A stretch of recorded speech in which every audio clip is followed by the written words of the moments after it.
கர்த்தருடைய பரிசுத்த நாமத்திற்கு மகிமை உண்டாகட்டும். பரிசுத்த நாமம் வாழ்த்தப்படுமாறாகட்ടെ. இந்த கடைசி நாள் கூட்டத்திற்கு வருகை தந்த உங்கள் யாவருக்கும் இருந்தவரும் இருக்கிறவரும் இனி வருகிறவருமாகிய இயேசுவின் நாமத்தில் நாங்கள் வாழ்த்துதலை தெரிவிக்கிறோம். ഈ കൺവെൻഷന്റെ അവസാന യോഗത്തിൽ വന്നിരിക്കുന്ന നിങ്ങളെല്ലാവർക്കും ഇരുന്നവനും ഇരിക്കുന്നവനും വരുവാനിരിക്കുന്നവനുമായ യേശുക്രിസ്തുവിന്റെ നിസ്തുല്യ നാമത്തിൽ ഞങ്ങളുടെ സ്നേഹം വന്ദനം അറിയിക്കുന്നു. சகரியா தீர்க்கதரிசன புத்தகம் 5ஆம் அதிகாரம் முதல் 3 வசனங்களை வாசிப்போம். சகரியா பிரவചനം 5ஆம் அத்தியாயம் ആദ്യത്തിന്റെ 3 വാക്യങ്ങൾ വായിക്കാം. நான் திரும்பவும் என் கண்களை ஏறெடுத்து பார்க்கையில் இதோ பறக்கிற ஒரு புஸ்தக சுருளை கண்டேன். தூதன், நீ காண்கிறது என்னவென்று கேட்டார். பறக்கிற ஒரு புஸ்தக சுருளை காண்கிறேன். அது நீளம் 20 முழமும் அதன் அகலம் 10 முழமாய் இருக்கிறது என்றேன். அப்பொழுது அவர், இது பூமியின் மீதெங்கு புறப்பட்டு போகிற சாபம். ഞാൻ വീണ്ടും തലപൊക്കി നോക്കിയപ്പോൾ മാറിപ്പോകുന്ന ഒരു ചുരുൾ കണ്ടു. അവൻ എന്നോട്, നീ എന്ത് കാണുന്നുവെന്ന് ചോദിച്ചതിന്, മാറിപ്പോകുന്ന ഒരു ചുരുൾ ഞാൻ കാണുന്നു, അതിന് 20 മുഴം നീളവും 10 മുഴം വീതിയും ഉണ്ട് എന്ന് ഞാൻ ഉത്തരം പറഞ്ഞു. അവൻ എന്നോട് പറഞ്ഞത്, ഇത് സർവ്വദേശത്തിലേക്കും പുറപ്പെടുന്ന ശാപമാകുന്നു. கர்த்தருடைய பரிசுத்த நாமத்திற்கு மகிமை உண்டாகட்டும். കർത്താവിന്റെ വിശുദ്ധ നാമത്തിന് മഹത്വം ഉണ്ടാകട്ടെ. வானத்திலிருந்து இந்த களியக்காவலை நோக்கி இறங்கி வந்ததான ஒரு பறக்கும் புஸ்தக சுருளை குறித்து ஆவியானவர் கடந்த 3 நாட்களும் நம்மோடு இடைப்பட்டார். സ്വർഗത്തിൽ നിന്ന് കളിക്കവലയിലേക്ക് വന്നതായ ഒരു പറക്കുന്ന ചുരുളിനെ, പുസ്തക ചുരുളിനെ കുറിച്ച് പരിശുദ്ധാത്മാവ് കഴിഞ്ഞ ദിവസങ്ങളിൽ നമ്മോട് സംസാരിക്കുകയുണ്ടായി. அந்த புஸ்தக சுருளின் நீளம் 20 முழமாகவும் அகலம் 10 முழமாகவும் சகரியா தீர்க்கதரிசிக்கு தரிசனத்திலே காண்பிக்கப்பட்டது. ആ പുസ്തക ചുരുളിന്റെ നീളം 20 മുഴവും വീതി 10 മുഴവുമായി സഖറിയാ പ്രവാചകന് ദർശനത്തിൽ ദൈവം കാണിക്കുകയുണ്ടായി. வேதத்திலே உள்ளதான ஒவ்வொரு எண்ணுக்கும் ஒரு ஆவிக்குரிய அர்த்தம் உண்டு. ദൈവവചനത്തിലുള്ളതായ ഓരോ സംഖ്യകൾക്കും ഓരോ ആത്മീയ അർത്ഥങ്ങൾ ഉണ്ട്. 20 முழ நீளம் என்று சொல்வது தேவனுடைய நியாய தீர்ப்பை வெளிப்படுத்துகிறது. 20 മുഴം നീളം എന്ന് പറയുന്നത് ദൈവത്തിന്റെ ന്യായവിധിയെ കാണിക്കുന്നു. ஆதியாகமம் முதல் வெளிப்படுத்தின விசேஷம் வரை இந்த மொத்த வேதத்தையும் நாம் கவனமாய் படித்தால் 20 நியாய தீர்ப்புகளை நாம் பார்க்கலாம். ഉൽപ്പത്തി പുസ്തകം മുതൽ വെളിപ്പാട് പുസ്തകം വരെ തിരുവചനം മുഴുവൻ നാം ശ്രദ്ധയോടെ പഠിച്ചാൽ 20 ന്യായവിധികളെ കുറിച്ച് പറയുന്നതായി കാണാം. 10 முழ அகலம் என்று சொல்வது 10 என்பது நியாய பிரமாணத்தையும், புதிய ஏற்பாட்டின் காலத்திலே கிருபையின் காலத்திலே அது அன்பின் பிரமாணத்தையும் வெளிப்படுத்துகிறது. 10 മുഴം വീതി എന്ന് പറയുന്നതിൽ 10 എന്നത് ന്യായപ്രമാണത്തെയും കൃപയുടെ കാലത്തിലുള്ളതായ ദൈവ സ്നേഹത്തെയും കാണിക്കുന്നു. கர்த்தருடைய பரிசுத்த நாமத்திற்கு மகிமை உண்டாகட்டும்.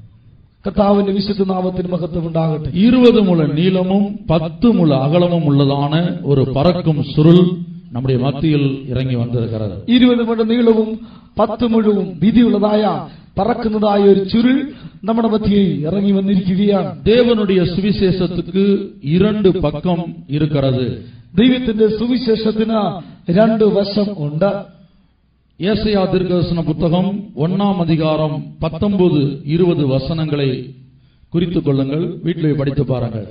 യെശയ്യാ പ്രവചനം 1ആം അധ്യായത്തിന്റെ 19-20 വാക്യങ്ങൾ നിങ്ങൾ കുറിച്ചുകൊള്ളുക, വീട്ടിൽ പോയി മനസ്സിലാക്കിക്കൊള്ളുക. மனம் பொருந்தி தேவனுடைய வார்த்தைக்கு செவி கொடுத்தால் தேசத்தின் நன்மையை புசிப்பீர்கள் என்பது சுவிசேஷத்தின் 10 முழ அகலத்தை வெளிப்படுத்துகிறது. മനസ്സ് വെച്ച് ദൈവത്തിന്റെ വചനം കേട്ടനുസരിച്ചാൽ ദേശത്തിലെ നന്മ അനുഭവിക്കും എന്നുള്ളത് ഈ ചുരുളിന്റെ 10 മുഴം വീതിയെ കാണിക്കുകയാണ്.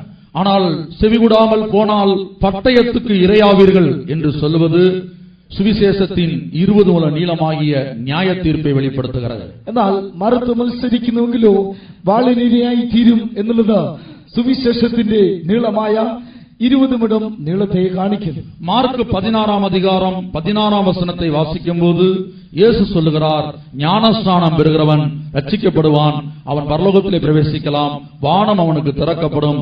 இப்படியெல்லாம் ஞானஸ்நானத்தில் கிடைக்கக்கூடிய ஆசீர்வாதங்களை குறித்து அறிவிக்கப்பட்டிருப்பது சுவிசேஷத்தின் 10 முழ அகலம்.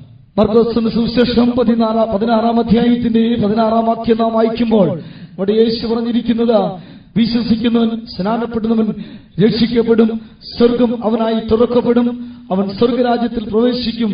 ഇങ്ങനെയുള്ളതായ കാര്യങ്ങളൊക്കെയും സുവിശേഷത്തിന്റെ വീതിയായ 10 മുഴം வீதியை வெளிப்படுத்துന്നു. ஆனால் அதே வேளையில் ஞானஸ்நானம் பெறாதவன் ஆக்கினைக்குள்ளாக தீர்க்கப்படுவான் என்று அதே வசனத்திலே இயேசு சொல்லியிருக்கிறார்.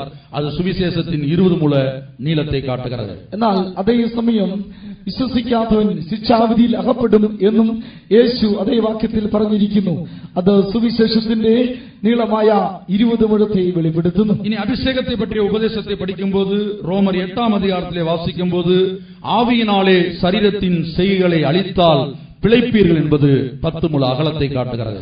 അഭിഷേകത്തിന്റെ സത്യത്തെക്കുറിച്ച് നാം വായിക്കുമ്പോൾ റോമാലേഖനം 8ആം അധ്യായത്തിൽ പറയുന്നു, ആത്മാവിനാൽ ജഡത്തിന്റെ പ്രവൃത്തികളെ മരിപ്പിക്കുന്നുവെങ്കിൽ ജീവിക്കും.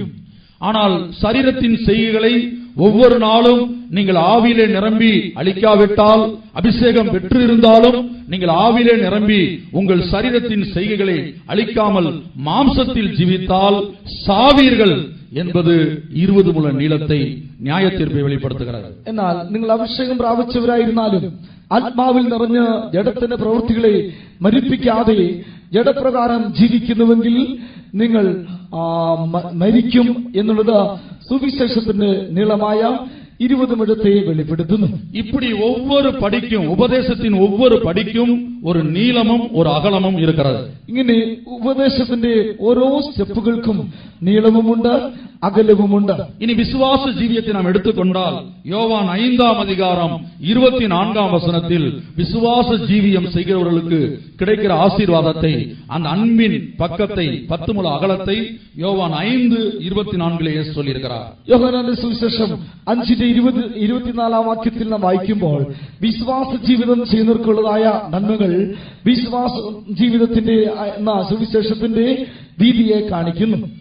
ஆனால் விசுவாச ஜீவியம் செய்யாமல் நம்முடைய ஜீவியத்திலே அவிசுவாசம் வருமானால், நாம் பின்வாங்கி போவோமானால், அது அந்த வசனத்திலே நாம் பார்க்கும்போது மறுபக்கத்திலே அது ஒரு நியாய தீர்ப்பை வெளிப்படுத்துகிறது. എന്നാൽ വിശ്വാസ ജീവിതം ചെയ്യാതെ വിശ്വാസത്തിൽ പിന്മാറി പോയാൽ നാം കാണുന്നത് ഒരു ന്യായവിധിയാകും.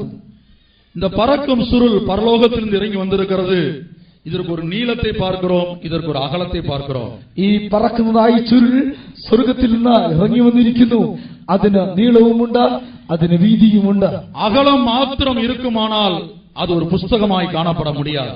അത് വീതി മാത്രമേ ഉള്ളുവെങ്കിൽ അതൊരു പുസ്തകമായി തീരുകയില്ല. பிரியமானவர்களே, கிறிஸ்தவ வாழ்க்கை வாழுகிற நம்முடைய ஜீவியத்திலே ஆவியானவர் நம்முடைய வாழ்க்கையில் 20 முழ நீளத்தையும் 10 முழ அகலத்தையும் நம்முடைய வாழ்க்கையிலே அவர் போதிக்க நாம் இடம் கொடுக்க வேண்டும். പ്രിയമുള്ളവരെ, ക്രിസ്തീയ ജീവിതം ചെയ്യുന്നവരായ നമ്മുടെ ജീവിതത്തിൽ പരിശുദ്ധാത്മാവ് 20 മുഴം നീളത്തെയും 10 മുഴം വീതിയെയും നമ്മോട് ഉപദേശിപ്പാൻ നാം ഇടം കൊടുക്കണം. இந்த பறக்கும் சுருள் கொண்டு வந்திருக்கிறதான சுவிசேஷம் என்ன? ഈ പറക്കുന്ന ചുരുൾ കൊണ്ടുവന്നിരിക്കുന്നതായ സുവിശേഷം എന്താകുന്നു? சகரியா 5ஆம் அதிகாரம் 3ஆம் வசனத்தின் ஆரம்பத்தை வாசிக்கும்போது இந்த பூமி எங்கும் சர்வ லோகம் எங்கும் புறப்பட்டு வரக்கூடிய ஒரு அழிவை குறித்து அது சுவிசேஷம் கொண்டு வந்திருக்கிறது. സഖറിയാവ് പ്രവചനം 5:3 വാക്യത്തിന്റെ ആരംഭത്തിൽ നാം വായിക്കുമ്പോൾ സർവഭൂമിയിലും വരുവാൻ പോകുന്ന വലിയ നാശത്തെ കാണിക്കുന്നു. நாம் கடந்த 3 நாட்களாக இந்த பூமியிலே 3 விதமான அழிவு வரப்போகிறது என்கிறதை தீர்க்க தரிசனத்தின் மூலமாகவும் விஞ்ஞான ரீதியாகவும் தியானித்தோம். കഴിഞ്ഞ ദിവസങ്ങളിൽ ശാസ്ത്രീയമായും ദൈവവചനത്തിന്റെ പ്രവചനപ്രകാരവും ഈ ഭൂമിയിൽ 3 നിലയിലുള്ളതായ നാശം വരുന്നതായി നാം മനസ്സിലാക്കിയുണ്ടായി. முதலாவதாக இருள் பூமியை மூடப்போவதாக ஏசாயா தீர்க்கதரிசி 60ஆம் அதிகாரம் 22ஆம் வசனத்திலே சொல்லியிருக்கிறார்.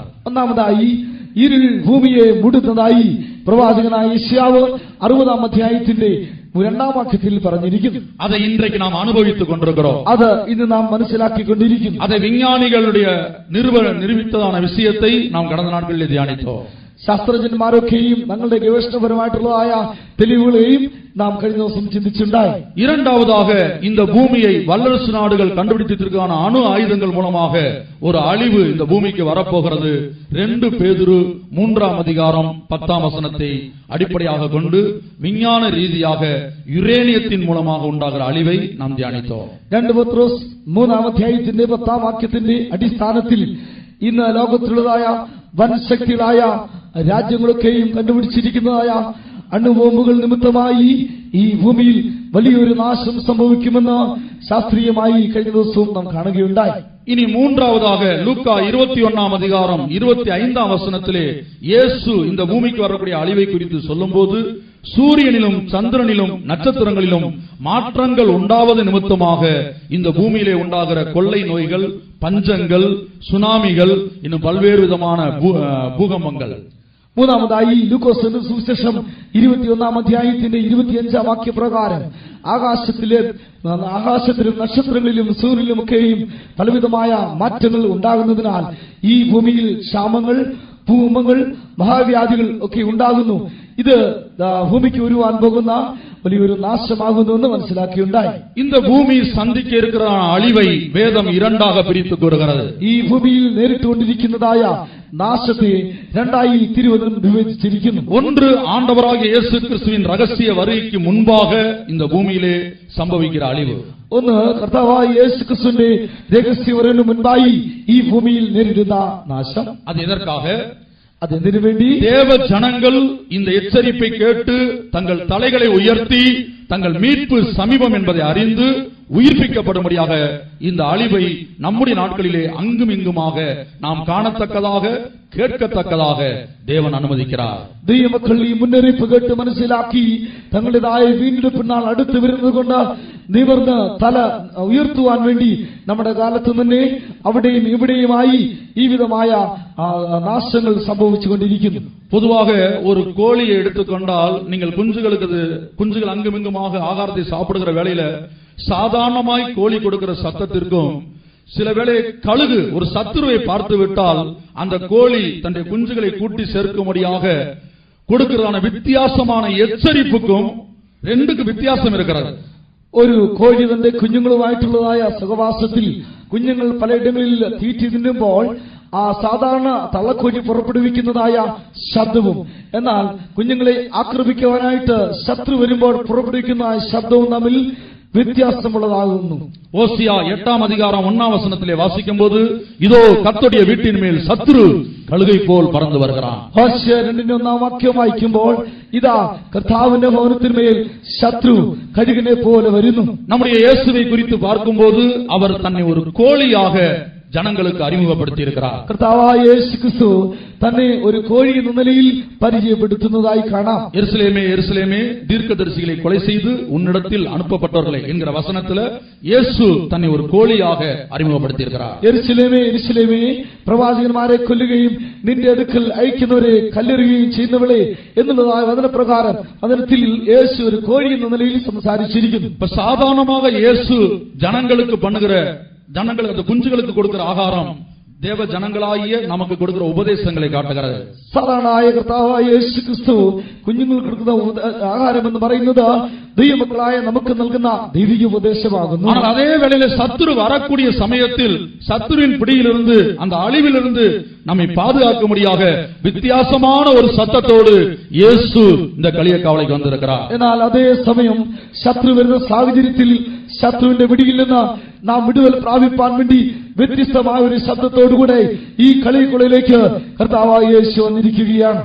இயேசுவின் ரகசிய வருகைக்கு பிற்பாடு இந்த பூமியிலே சம்பவிக்கக்கூடிய அழிவு அதான் இரண்டாவது அழிவு. യേശുവിന്റെ രഹസ്യവരവിന് ശേഷം ഈ ഭൂമിയിൽ സംഭവിക്കുന്നതായ നാശം അതാകുന്നു രണ്ടാമത്തേത്. நாம் கடந்த நாட்களிலே அமெரிக்க ஆராய்ச்சி நிறுவனமாகிய நாசா ஆராய்ச்சி மையம் சூரியனிலும் சந்திரனிலும் நட்சத்திரங்களிலும் இப்பொழுது உண்டாயிருக்கிறதான அடையாளங்களை சேட்டலைட் மூலமாக எடுத்து வெளியிட்டதான ஒரிஜினல் படங்களை கடந்த നാட்களிலே நாம் பார்த்தோம். കഴിഞ്ഞ ദിവസങ്ങളിൽ അമേരിക്കയിലെ ഗവേഷണ കേന്ദ്രം സാറ്റലൈറ്റ് നിമിത്തമായി ആകാശത്തിൽ സൂര്യൻ നക്ഷത്രങ്ങൾക്ക് ഉണ്ടാകുന്ന മാറ്റങ്ങളെ കുറിച്ചുള്ളതായ സംഭവങ്ങൾ എടുത്തതായ ചിത്രങ്ങൾ മുഖേന നാം കാണുകയുണ്ടായി. நேற்றைய தினத்திலே சந்திரன் இரத்தமாக மாறும் என்கிறதான தீர்க்க தரிசன வசனத்தை அடிப்படையாக வைத்து தியானித்தோம். ഇന്നലെ രാത്രിയിൽ ചന്ദ്രൻ രക്തമായി തീരും എന്നുള്ളതായ പ്രവചനത്തിന്റെ അടിസ്ഥാനത്തിൽ നാം ചിന്തിക്കുകയുണ്ടായി. நேற்றைக்கு இடமில்லாதபடினாலே அந்த படத்தை போட முடியவில்லை. ഇന്നലെ സ്ഥലം ഇല്ലാഞ്ഞുകൊണ്ട് പടം വിടുവാൻ കഴിഞ്ഞില്ല. கடந்த சந்திர கிரகணத்தின் போது சந்திரன் இரத்தமாக மாறினதை விஞ்ஞான உலகமே அந்த சந்திரனுக்கு பிளட் மூன் என்று பெயர் கொடுத்து வெளியிட்டதான ஒரிஜினல் படத்தை தான் இங்கே பார்க்கிறோம். കഴിഞ്ഞ ചന്ദ്രഗ്രഹണ സമയത്ത് ചന്ദ്രൻ രക്തതുല്യമായി തീർന്ന സമയത്ത് ശാസ്ത്രജ്ഞന്മാർ ചന്ദ്രന് റെഡ് മൂൺ എന്ന പേര് കൊടുത്തു. അതിന്റെ ചിത്രമാണ് ഈ ചാർട്ടിൽ കാണപ്പെടുന്നത്. சமயமில்லை, இன்னும் அநேக விஷயங்களை சொல்ல வேண்டியிருக்கிறபடினால நான் நேரடியாக விஷயத்துக்கு போகிறேன். அடுத்தபடியாக நட்சத்திரத்திலே உண்டாகிற மாற்றங்கள். അടുത്തതായി നക്ഷത്രങ്ങളിൽ ഉണ്ടാകുന്നതായ മാറ്റങ്ങൾ. கர்த்தருடைய பரிசுத்த நாமத்துக்கு மகிமை உண்டாகட்டும். കർത്താവിന്റെ വിശുദ്ധ നാമത്തിന് മഹത്വം. യെശയ്യാ தீர்க்கதரிசன புத்தகம் 34 அதிகாரம் 4 வசனத்தை வாசிப்போம். യെശയ്യാ പ്രവചനം 34ന്റെ 4 വാക്യം. ആകാശത്തിലെ സൈന്യമെല്ലാം അലിഞ്ഞു പോകും, ആകാശവും ഒരു ചുരുൾ പോലെ ചുരുണ്ടുപോകും, അതിലെ സൈന്യമൊക്കെയും മുന്തിരിവള്ളിയുടെ ഇല വാടി പൊഴിയുന്നത് പോലെയും അത്തിവൃക്ഷത്തിന്റെ കായ് വാടി പൊഴിയുന്നത് പോലെയും പൊഴിഞ്ഞു പോകും. வானத்தின் சர்வசேனையும் கரைந்து வானங்கள் புஸ்தக சுருளை போல் சுருண்டப்பட்டு அவைகளின் சர்வசேனையும் திராட்சை செடியின் இலைகள் உதிர்கிறது போலவும் அத்திமரத்தின் காய்கள் உதிர்கிறது போலவும் உதிர்ந்து விழும். வெளிப்படுத்தின விசேஷம் 6 அதிகாரம் 13 வசனம். വെളിപ്പാട് പുസ്തകം 6 അധ്യായം 13 വാക്യം. அத்திமரமானது பெருங்காற்றினால் அசைக்கப்படும் போது அதன் காய்கள் உதிர்கிறது போல வானத்தின் நட்சத்திரங்களும் பூமியிலே விழுந்தது. வானத்தின் நட்சத்திரங்கள் பூமியிலே விழுந்ததாக பத்மு தீவில் காணப்பட்ட யோவானுக்கு தேவன் தரிசனத்திலே காட்டிக் கொடுத்தார். ആകാശത്തിലെ നക്ഷത്രങ്ങൾ ഭൂമിയിലേക്ക് വീണതായി പത്മോസ്വിയിൽ ആയിരുന്ന യോഹന്നാന് ദൈവം ദർശനത്തിൽ കാണിച്ചു കൊടുത്തു. இனி இயேசு சொல்லும்போது மத்தேயு 24 அதிகாரம் 29 வசனம். യേശു പറയുമ്പോൾ മത്തായിയുടെ സുവിശേഷം 24ന്റെ 29 വാക്യം. அந்நாட்களின் உபத்திரவம் முடிந்தவுடனே சூரியன் அந்தகாரப்படும், சந்திரன் ஒளியை கூடாதிருக்கும், நட்சத்திரங்கள் வானத்திலிருந்து விழும். நட்சத்திரங்கள் வானத்திலிருந்து விழும். നക്ഷത്രങ്ങൾ ആകാശത്തിൽ നിന്ന് വീഴും. பழைய ஏற்பாட்டிலும் புதிய ஏற்பாட்டிலும் இயேசுவும் பல தீர்க்கதரிசிகளும் நட்சத்திரங்கள் வானத்திலிருந்து விழும் என்றும் நட்சத்திரங்களிலே பல மோதக்கூடிய சூழ்நிலை உண்டாகும் என்றும் பல்வேறு காலகட்டத்திலே தீர்க்கதரிசனம் உரைத்திருக்கிறார்கள். നക്ഷത്രങ്ങൾ ആകാശത്തിൽ നിന്ന് വീഴുമെന്നും നക്ഷത്രങ്ങൾ തമ്മിൽ കൂട്ടിയിടിക്കുവാനുള്ളതായ സാഹചര്യങ്ങൾ ഉണ്ടാകുമെന്ന് പഴയ നിയമത്തിൽ പലയിടങ്ങളിലും പുതിയ നിയമത്തിലും പ്രവാചകന്മാർ കൂടെയും പറഞ്ഞിരിക്കുന്നു. விஞ்ஞான உலகம் ஆண்டவராகிய இயேசு சொன்ன தீர்க்க தரிசனத்தையும் யோவானுக்கு வெளிப்படுத்தினதான அந்த தரிசனத்தையும் விசுவாசிக்க கூடாமல், விசுவாசிக்க முடியாமல் அதை மறுதலிக்க கூடியதாக இருந்தது. ശാസ്ത്രലോകം കർത്താവായ യേശു ക്രിസ്തു പറഞ്ഞ ആ പ്രവചനത്തെയും പുതിയ നിയമത്തിൽ പറഞ്ഞിരിക്കുന്ന പ്രവചനത്തെയും വിശ്വസിപ്പാൻ കഴിയാത്ത നിലയിലായിരുന്നു. ஆனால் கடந்த ஒரு மாதத்துக்கு முன்பாக காட்டேரி நட்சத்திரங்கள் என்கிறதான ஒரு நட்சத்திரங்களை குறித்து விஞ்ஞான உலகம் ஒரு அதிர்ச்சி அறிக்கையை வெளியிட்டிருக்கிறது. എന്നാൽ കഴിഞ്ഞ ഒരു മാസത്തിന് മുൻപായി കാട്ടേരി നക്ഷത്രങ്ങൾ എന്ന് പറഞ്ഞതായ ഒരു നക്ഷത്രത്തെ കുറിച്ച് ശാസ്ത്രലോകം കണ്ടുപിടിച്ചു. அந்த நட்சத்திரங்கள் ஒன்றோடு ஒன்று மோதி பூமியிலே விழக்கூடியதாக இருக்கிறது என்றும் அதிலிருந்து வெளிப்படக்கூடிய அந்த காமா கதிர்கள் பூமியிலே ஒரு பெரிய அழிவை கொண்டு வரும் என்றும் கடந்த மாதத்திலே விஞ்ஞான உலகம் ஒரு அதிர்ச்சி அறிக்கையை வெளியிட்டது. ആ നക്ഷത്രങ്ങൾ തമ്മിൽ കൂട്ടിയിടിക്കുമ്പോൾ അതിൽ നിന്നുണ്ടാകുന്നതായ വികിരണങ്ങൾ ഭൂമിയിലേക്ക് വീണാൽ ഭൂമിയിൽ വലിയ നാശം സംഭവിക്കുമെന്നുള്ളത് ശാസ്ത്രലോകം വെളിപ്പെടുത്തി.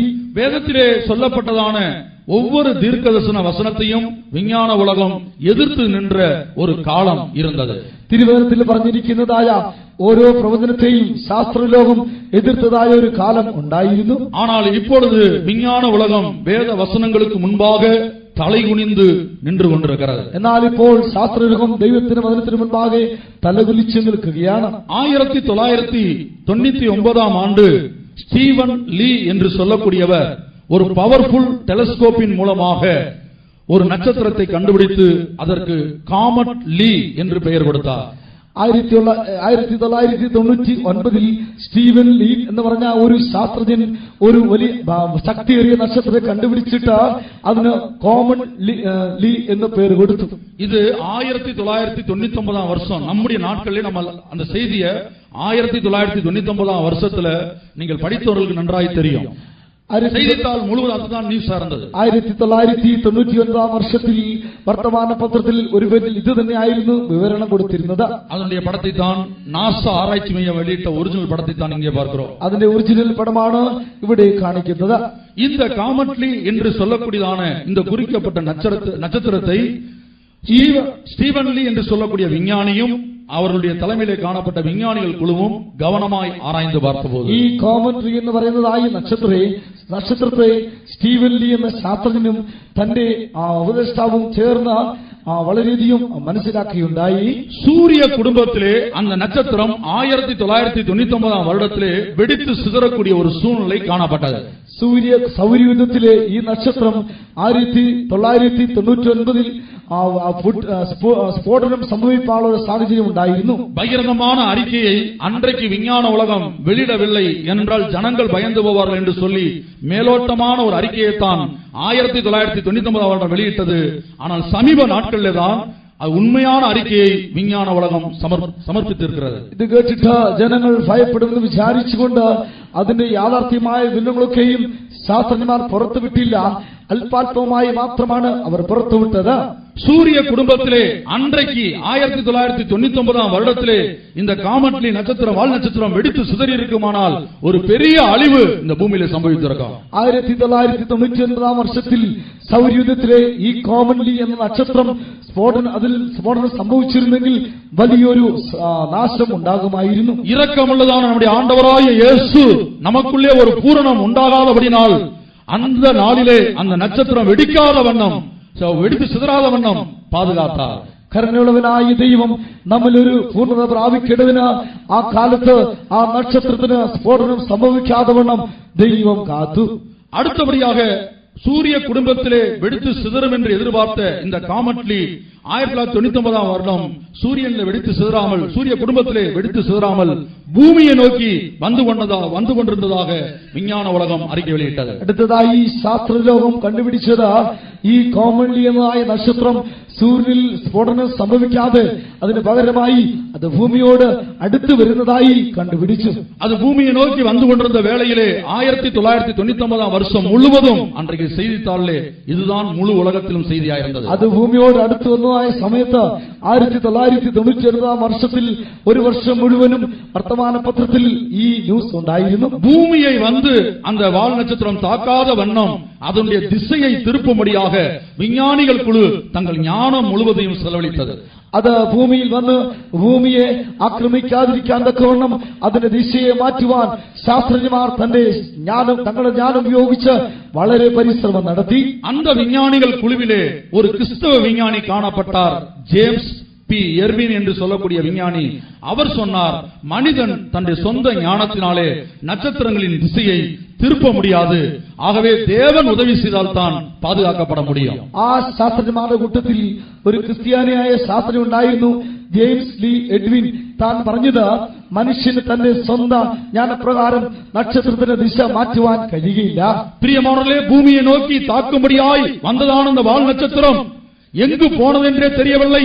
விஞ்ஞான உலகம் இன்றைக்கு வரைக்கும் கண்டுபிடிக்க முடியவில்லை அந்த வால் நட்சத்திரம் எங்கு போய் மறைந்தது என்று சொல்லி கண்டுபிடிக்க முடியவில்லை. പ്രിയമുള്ളവരെ, ഭൂമിയുടെ അടുത്തേക്ക് വന്ന് ആക്രമിക്കുവാൻ വന്നതായ നക്ഷത്രം പിന്നെ എവിടെ പോയെന്ന് ശാസ്ത്രജ്ഞന്മാർ കണ്ടുപിടിച്ചിട്ടില്ല. അതിനെക്കുറിച്ച് ശാസ്ത്രജ്ഞന്മാർക്ക് യാതൊരു അറിവും ഇല്ലാത്ത നിലയിലാണ്. இன்றைக்கு வரைக்கும் அந்த வால் நட்சத்திரம் எங்கு போய் மறைந்தது என்று விஞ்ஞான உலகத்தில் தெளிவான ஒரு நிலை இல்லை. ഇന്നുവരെ ആ വാൽ നക്ഷത്രം എവിടെ പോയി മറഞ്ഞിരിക്കുന്നെന്ന് ശാസ്ത്രലോകത്തിന് മനസ്സിലാക്കുവാൻ കഴിഞ്ഞിട്ടില്ല. இரக்கமுள்ள தேவன் அந்த வால் நட்சத்திரத்தினால் வரக்கூடிய பெரிய அழிவிலிருந்து இந்த பூமியை பாதுகாத்தார். കരുണയുള്ളവനായ ദൈവം ആ വാൽ നക്ഷത്രം മുഖേന വരുവാനുള്ള വലിയ നാശത്തിൽ നിന്ന് ഭൂമിയെ ദൈവം സൂക്ഷിച്ചു. பிரியமானவர்களே, நட்சத்திரங்கள் வானத்திலிருந்து விழும் என்று சொல்லப்பட்ட வார்த்தைகளை பரியாசம் பண்ணின விஞ்ஞான உலகம் 1999 வருடம் இந்த காமெட்லி நட்சத்திரம் இறங்கி வந்ததை பார்த்த பிற்பாடு தேவனுடைய வார்த்தையை ஏற்றுக்கொண்டிருக்கிறது. പ്രിയമുള്ളവരെ, നക്ഷത്രങ്ങൾ ആകാശത്തിൽ നിന്ന് വീഴുമെന്നുള്ള ദൈവത്തിന്റെ വചനത്തെ പരിഹസിച്ച ശാസ്ത്രജ്ഞന്മാർ 1999 കോമൺലി എന്ന നക്ഷത്രം ആകാശത്തിൽ നിന്ന് ഭൂമിയിലേക്ക് അടുത്തു വന്നപ്പോൾ ആ ശാസ്ത്രജ്ഞന്മാർ ദൈവത്തിന്റെ വചനത്തെ വിശ്വസിച്ചു. இப்பொழுது விஞ்ஞான உலகம் அதிர்ச்சியான ஒரு விஷயத்தை சமீபத்திலே வெளியிட்டிருக்கிறது. ஸ்டீவ் செஸ்லி என்று சொல்லக்கூடிய விஞ்ஞானியின் தலைமையிலே காணப்படுகிற ஒரு விஞ்ஞானிகள் குழு வானத்திலே ஒரு கோல் பூமியை தாக்கும்படியாக ഇറങ്ങി വരുവதாக കണ്ടുപിടിച്ചിരിക്കുകയാണ്. സ്റ്റീവ് വെസ്ലി എന്ന ഒരു ശാസ്ത്രജ്ഞന്റെ ആ നേതൃത്വത്തിൽ ഒരു കൂട്ടം ശാസ്ത്രജ്ഞന്മാർ ഇപ്പോൾ ആശ്ചര്യമായ ഒരു കാര്യം കണ്ടുപിടിച്ചത് ആകാശത്തിൽ നിന്ന് ഒരു വലിയ ഒരു വാൽ നക്ഷത്രമുള്ളതായി ഒന്ന് ഇറങ്ങി വരുന്നതായി. இது எங்களுடைய சொந்த கற்பனையினால ஒரு ஆர்டிஸ்டை வைத்து வரைந்த படம் அல்ல. ഇത് ഞങ്ങളുടെ സ്വന്തം ഭാവനയിൽ ഒരു ആർട്ടിസ്റ്റിനെ കൊണ്ട് വരച്ച പടം അല്ല. இன்டர்நேஷனல் ஸ்பேஸ் ஸ்டேஷனில் இருந்து அமெரிக்க நாசா ஆராய்ச்சி மையம் சூரியனிலும் சந்திரனிலும் நட்சத்திரங்களிலும் ஒவ்வொரு நாளும் சம்பவிக்கிற படத்தை அவர்கள் படம் எடுத்து வெளியிட்டுக் கொண்டே இருக்கிறார்கள். ഇന്റർനാഷണൽ സ്പേസ് സ്റ്റേഷനിൽ നിന്ന് അമേരിക്കയിലെ ഗവേഷണ കേന്ദ്രം സാറ്റലൈറ്റ് നിമിത്തമായി സൂര്യൻ, ചന്ദ്രൻ, നക്ഷത്രങ്ങൾ ഇവയിൽ സംഭവിക്കുന്നതായ മാറ്റങ്ങളെ കുറിച്ച് എടുത്തതായ പടമാണ് ഇവിടെ കാണിച്ചിരിക്കുന്നത്. நேற்றைய தினத்திலே இன்டர்நேஷனல் ஸ்பேஸ் ஸ்டேஷனுடைய படத்தை நாம் பார்த்தோம். കഴിഞ്ഞ ദിവസം ഇന്റർനാഷണൽ സ്പേസ് സ്റ്റേഷന്റെ പടം കാണിക്കുകയുണ്ടായി. இப்பொழுது விஞ்ஞான உலகம் சொல்லியிருக்கிறது, அப்போபிஸ் என்று அதுக்கு பேர் கொடுத்திருக்கிறார்கள். ஒரு கோள் கண்டிப்பாக பூமியை வந்து தாக்க போகிறது. ഇപ്പോൾ വിജ്ഞാന ശാസ്ത്രം കണ്ടുപിടിച്ചിരിക്കുന്നത് അപ്പോപിസ് എന്നത് നിശ്ചയമായും ഭൂമിയെ വന്ന് ആക്രമിക്കും എന്ന്. அதற்கு அவர்கள் பேர் கொடுத்திருக்கிறார்கள், ஒரு நம்பர் கொடுத்திருக்கிறார்கள். അതിന് അവരൊരു പേരും കൊടുത്തിട്ടുണ്ട്, ഒരു സംഖ്യയും കൊടുത്തിട്ടുണ്ട്. எந்த தேதி எந்த வருஷம் வந்து பூமியை தாக்கும் என்று விஞ்ஞான உலகம் வெளியிட்டிருக்கிறது. ഏത് വർഷം ഏത് ദിവസം വന്ന് ഭൂമിയെ ആക്രമിക്കുമെന്നും അവർ പറഞ്ഞിട്ടുണ്ട്. 99942 അതാണ് നമ്പർ. 99942 അപ്പോപിസ്. 99942 അപ്പോപിസ് എന്നാണ് അതിന്റെ നമ്പർ. 13 தேதி ഏപ്രിൽ മാസം 2029. 2029 ഏപ്രിൽ മാസം 13 തീയതി അത് സംഭവിക്കുമെന്ന് പറയുന്നു. அது கண்டிப்பாக வந்து பூமியை தாக்கும் என்று சொல்லியிருக்கிறார்கள். അത് நிச்சயമായി ഭൂമിയെ ആക്രമിക്കുമെന്ന് പറയുന്നു. ஒருவேளை அந்த வருடத்திலே வராவிட்டால் 7 வருடங்கள் கழித்து 2036 வருடம் நிச்சயமாக இந்த அப்போபிஸ் நிமித்தமாக பூமியிலே ஒரு பெருத்த சேதம் உண்டாக போகிறது. ഒരുപക്ഷേ ആ വർഷത്തിൽ വന്നില്ല എങ്കിൽ 7 വർഷത്തിന് ശേഷം 2036 നിശ്ചയമായി ഈ അപ്പോപിസ് നിമിത്തമായി ഭൂമിക്ക് വലിയൊരു നാശം സംഭവിക്കുമെന്ന് പറയുന്നു. பிரியமானவர்களே, இவர்கள் இதற்கு அப்போபிஸ் என்று பெயர் கொடுத்திருக்கிறார்கள். ஆனால் பத்ம தீவிலே காணப்பட்ட யோவானுக்கு ஆண்டவர் எட்டி என்கிற பெயரோடு இதை குறித்து எட்டி என்கிற பெயரிலே யோவானுக்கு வெளிப்படுத்தி கொடுத்தார். പ്രിയമുള്ളവരെ, ശാസ്ത്രജ്ഞന്മാർ ഇതിന് അപ്പോപിസ് എന്ന പേര് കൊടുത്തിരിക്കുന്നു. എന്നാലോ പത്മോസ് ദ്വീപിൽ ആയിരിക്കുന്ന യോഹന്നാന് ദൈവം എട്ടി എന്ന പേർ കൊടുത്ത് കാണിച്ചു. ஏனென்றால் இந்த அப்போபிஸ் பூமியை வந்து தாக்கும் போது மொத்த உலகத்திலே என்னென்ன பொருள்கள் எவ்வளவு ஏரியா பாதிக்கப்படும் என்று விஞ்ஞான உலகம் கணக்கு போட்ட வேளையிலே பூமியிலே 1/3 பங்கு இதனால் பாதிக்கப்படும் என்று அவர்கள் நிரூபித்து அறிக்கையை வெளியிட்டிருக்கிறார்கள். ഈ അപ്പോപിസ് ഭൂമിയെ വന്ന് ഇടിക്കുമ്പോൾ ഏതെല്ലാം ഇടങ്ങളിൽ ഏതെല്ലാം ഭാഗങ്ങളിൽ ഛേദം സംഭവിക്കുമെന്ന് ശാസ്ത്രജ്ഞന്മാർ പരിശോധിച്ചപ്പോൾ അവർക്ക് മനസ്സിലായത് ഭൂമിയിൽ 1/3 ഭാഗത്തിന് ഛേദം സംഭവിക്കും എന്നായിരുന്നു. பத்ம தீவிலே காணப்பட்ட யோவானுக்கு ஆண்டவர் இப்படிப்பட்ட நட்சத்திரங்கள் வந்து பூமியிலே விழுவது நிமித்தமாக பூமியிலே 1/3 பங்கு சேதம் உண்டாகும் என்று யோவானுக்கு ஆவியானவர் வெளிப்படுத்தி கொடுத்தார். പത്മോസ് ദ്വീപിൽ ആയിരുന്ന യോഹന്നാന് ദൈവ ദർശനത്തിൽ കാണിച്ചത് ഇങ്ങനെയുള്ളതായ നക്ഷത്രം വന്ന് ഭവിക്കുമ്പോൾ വന്നിടിക്കുമ്പോൾ ഭൂമിയിൽ 1/3 ഛേദം വരുമെന്നായിരുന്നു. நாம் கடந்த நாட்களிலே சூரியனிலே சந்திரனிலே உண்டாகிற மாற்றங்களை வேத வசனத்தோடும் விஞ்ஞானத்தோடும் ஒப்பிட்டு படித்தோம். കഴിഞ്ഞ ദിവസങ്ങളിൽ സൂര്യനിലും ചന്ദ്രനിലും ഉണ്ടാകുന്നതായ മാറ്റങ്ങളെ ദൈവവചനത്തിന്റെ അടിസ്ഥാനത്തിലും ശാസ്ത്രീയമായും നാം മനസ്സിലാക്കുകയുണ്ടായി. இன்னும் பல நட்சத்திரங்களை குறித்து விஞ்ஞான உலகம் வெளியிட்ட அநேக அறிக்கைகள் இருக்கிறது. அவையெல்லாம் சொல்ல இப்போது சமயம் இல்லாதபடினாலே நான் அடுத்த விஷயத்துக்கு கடந்து போகிறேன். ഇനിയും പല നക്ഷത്രങ്ങളെ കുറിച്ച് ശാസ്ത്രജ്ഞന്മാർ പുറപ്പെടുവിച്ചതായ പല പ്രസ്താവനകളുണ്ട്.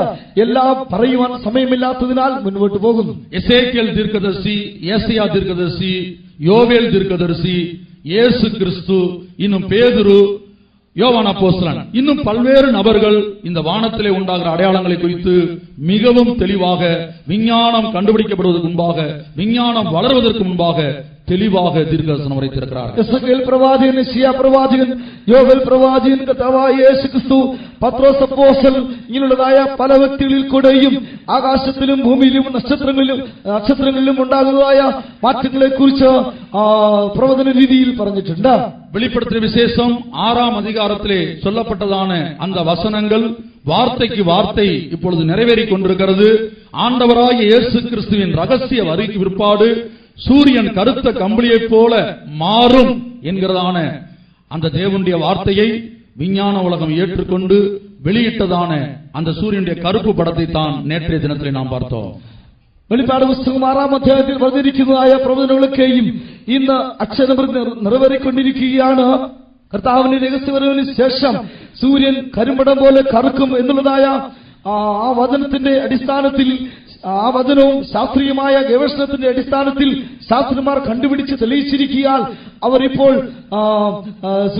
ചന്ദ്രന് ബ്ലഡ് മൂൺ എന്ന് പേർ കൊടുത്തിരിക്കുന്നു.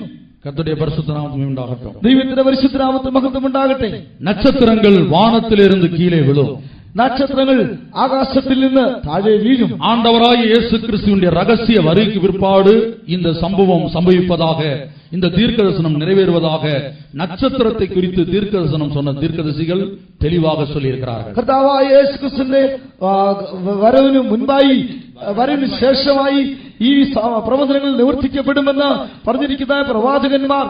கர்த்தருடைய பரிசுத்த நாமத்துக்கு உண்டாகட்டும். ദൈവനാമത്തിന് മഹത്വം ഉണ്ടാകട്ടെ. நட்சத்திரங்கள் வானத்திலிருந்து விழும்.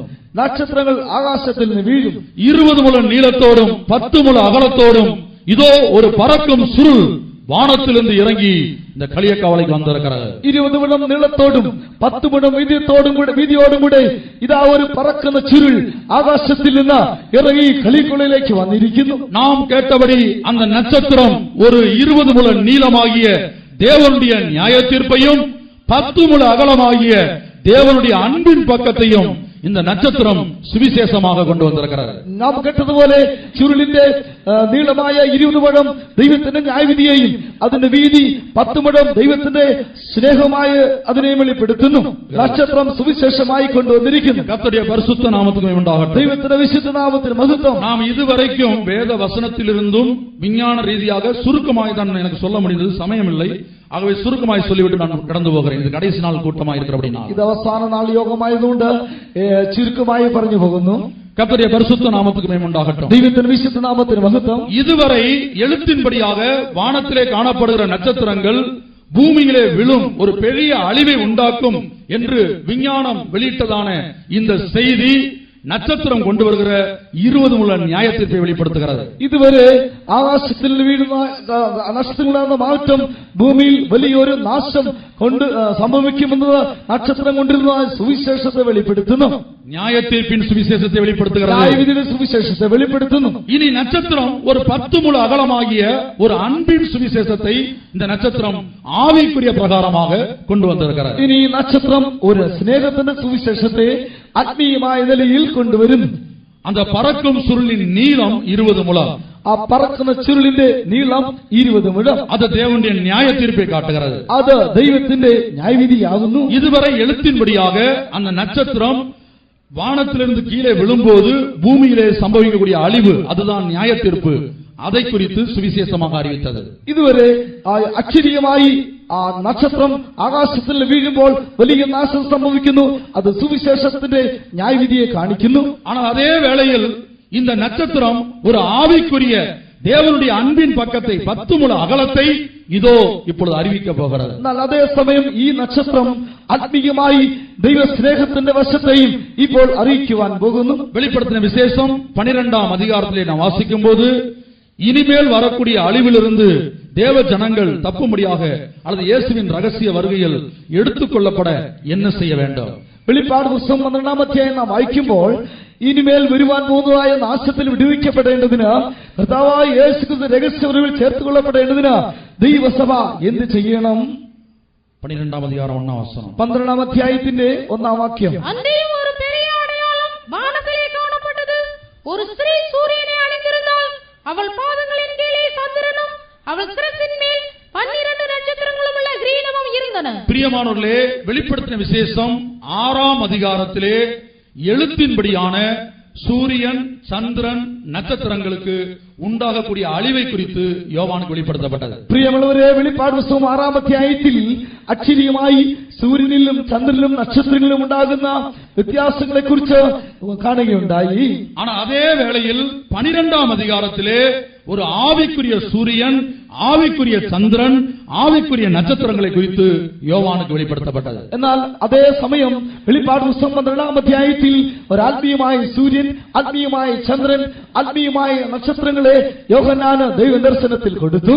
மனம் திரும்பி பாவம் மன்னிப்பை பெற்றுக்கொண்ட ஒரு மனிதன் ஞானஸ்நானம் எடுக்கும் போது சூரியனை அணிந்து கொள்வதாக கடந்த நாட்களில் நாம் பார்த்தோம். മനസാന്തരപ്പെട്ട് പാപക്ഷമ പ്രാപിച്ച ഒരു വ്യക്തി ജലസ്നാനം സ്വീകരിക്കുമ്പോൾ സൂര്യനെ അണിയുന്നതായി നാം കാണുകയുണ്ടായി. பரிசுத்தாவின் அபிஷேகத்தை பெற்றுக்கொள்ளும் போது சந்திரனாகிய அந்த கிருபையின் மேல், சாட்சியின் மேல், സമാധാനത്തിൻ മേൽ നിற்பதாக നേற்றைய ദിനത്തിലെ பார்த்தோம். പരിശുദ്ധാത്മാവിന്റെ അഭിഷേകം പ്രാപിക്കുമ്പോൾ ചന്ദ്രനാകുന്ന കൃപ, സമാധാനം, വിശ്വസ്ത സാക്ഷി ഈ അനുഭവങ്ങളിലേക്ക് വരുന്നതായി ഇന്നലെ നാം കാണുകയുണ്ടായി. ஆனால் அதே வேளையில் 12 നക്ഷത്രമുള്ള ഒരു കിരീടത്തെ നാം ഇங்கே பார்க்கிறோம். എന്നാൽ നാം ഇവിടെ 12 നക്ഷത്രമുള്ള കിരീടത്തെ കാണുന്നു. அந்த கிரீடம் எங்கே காணப்பட்டது? ആ കിരീടം എവിടെയായിരുന്നു? நாம் கவனிக்க வேண்டியதான ஒரு விஷயம் இருக்கிறது. നാം ശ്രദ്ധിക്കേണ്ടതായ ഒരു വിഷയം ഇവിടെയുണ്ട്. இங்கே நம்மில் பலரும் மனம் திரும்பி இருக்கிறோம், ஞானஸ்நானம் எடுத்திருக்கிறோம், பரிசுத்தாவின் அபிஷேகத்தை பெற்றிருக்கிறோம். இந்த பரிசுத்தாவினுடைய ஐக்கியத்தில் வந்து பல வருஷங்கள் ஆகியிருக்கிறது. നാം പലരും സ്നാനപ്പെട്ടവർ, മാനസാന്തരപ്പെട്ടവർ, പരിശുദ്ധാത്മാവിന്റെ അഭിഷേകം പ്രാപിച്ചവർ, വളരെ വർഷങ്ങളായി കൂട്ടായ്മയുടെ ബന്ധത്തിലേക്ക് കടന്നവർ തന്നെ. ஆனால் அபிஷேகம் பண்ணப்பட்ட தேவ ஜனங்களாகிய நீங்கள் ஞானஸ்நானம் எடுத்த போது சூரியனை அணிந்து கொண்டது உண்மைதான், அபிஷேகம் பண்ணப்பட்ட போது சந்திரன் மேல் நிற்பது உண்மைதான். ஆனால் 12 நட்சத்திரம் உள்ள கிரீடம் உங்களுடைய வாழ்க்கையில் எங்கே இருக்கிறது? നിങ്ങൾ ജലസ്നാനപ്പെട്ടപ്പോൾ നിങ്ങൾ സൂര്യനെ അണിഞ്ഞത് സത്യം, നിങ്ങൾ അഭിഷേകം പ്രാപിച്ചപ്പോൾ ചന്ദ്രനുമേൽ നിൽക്കുന്നത് സത്യം. എന്നാൽ ഇപ്പോൾ നിങ്ങളുടെ മേൽ ഈ 12 നക്ഷത്രമുള്ള കിരീടം ഉണ്ടോ? 12 நட்சத்திரமுள்ள கிரீடம் இருக்கிறது.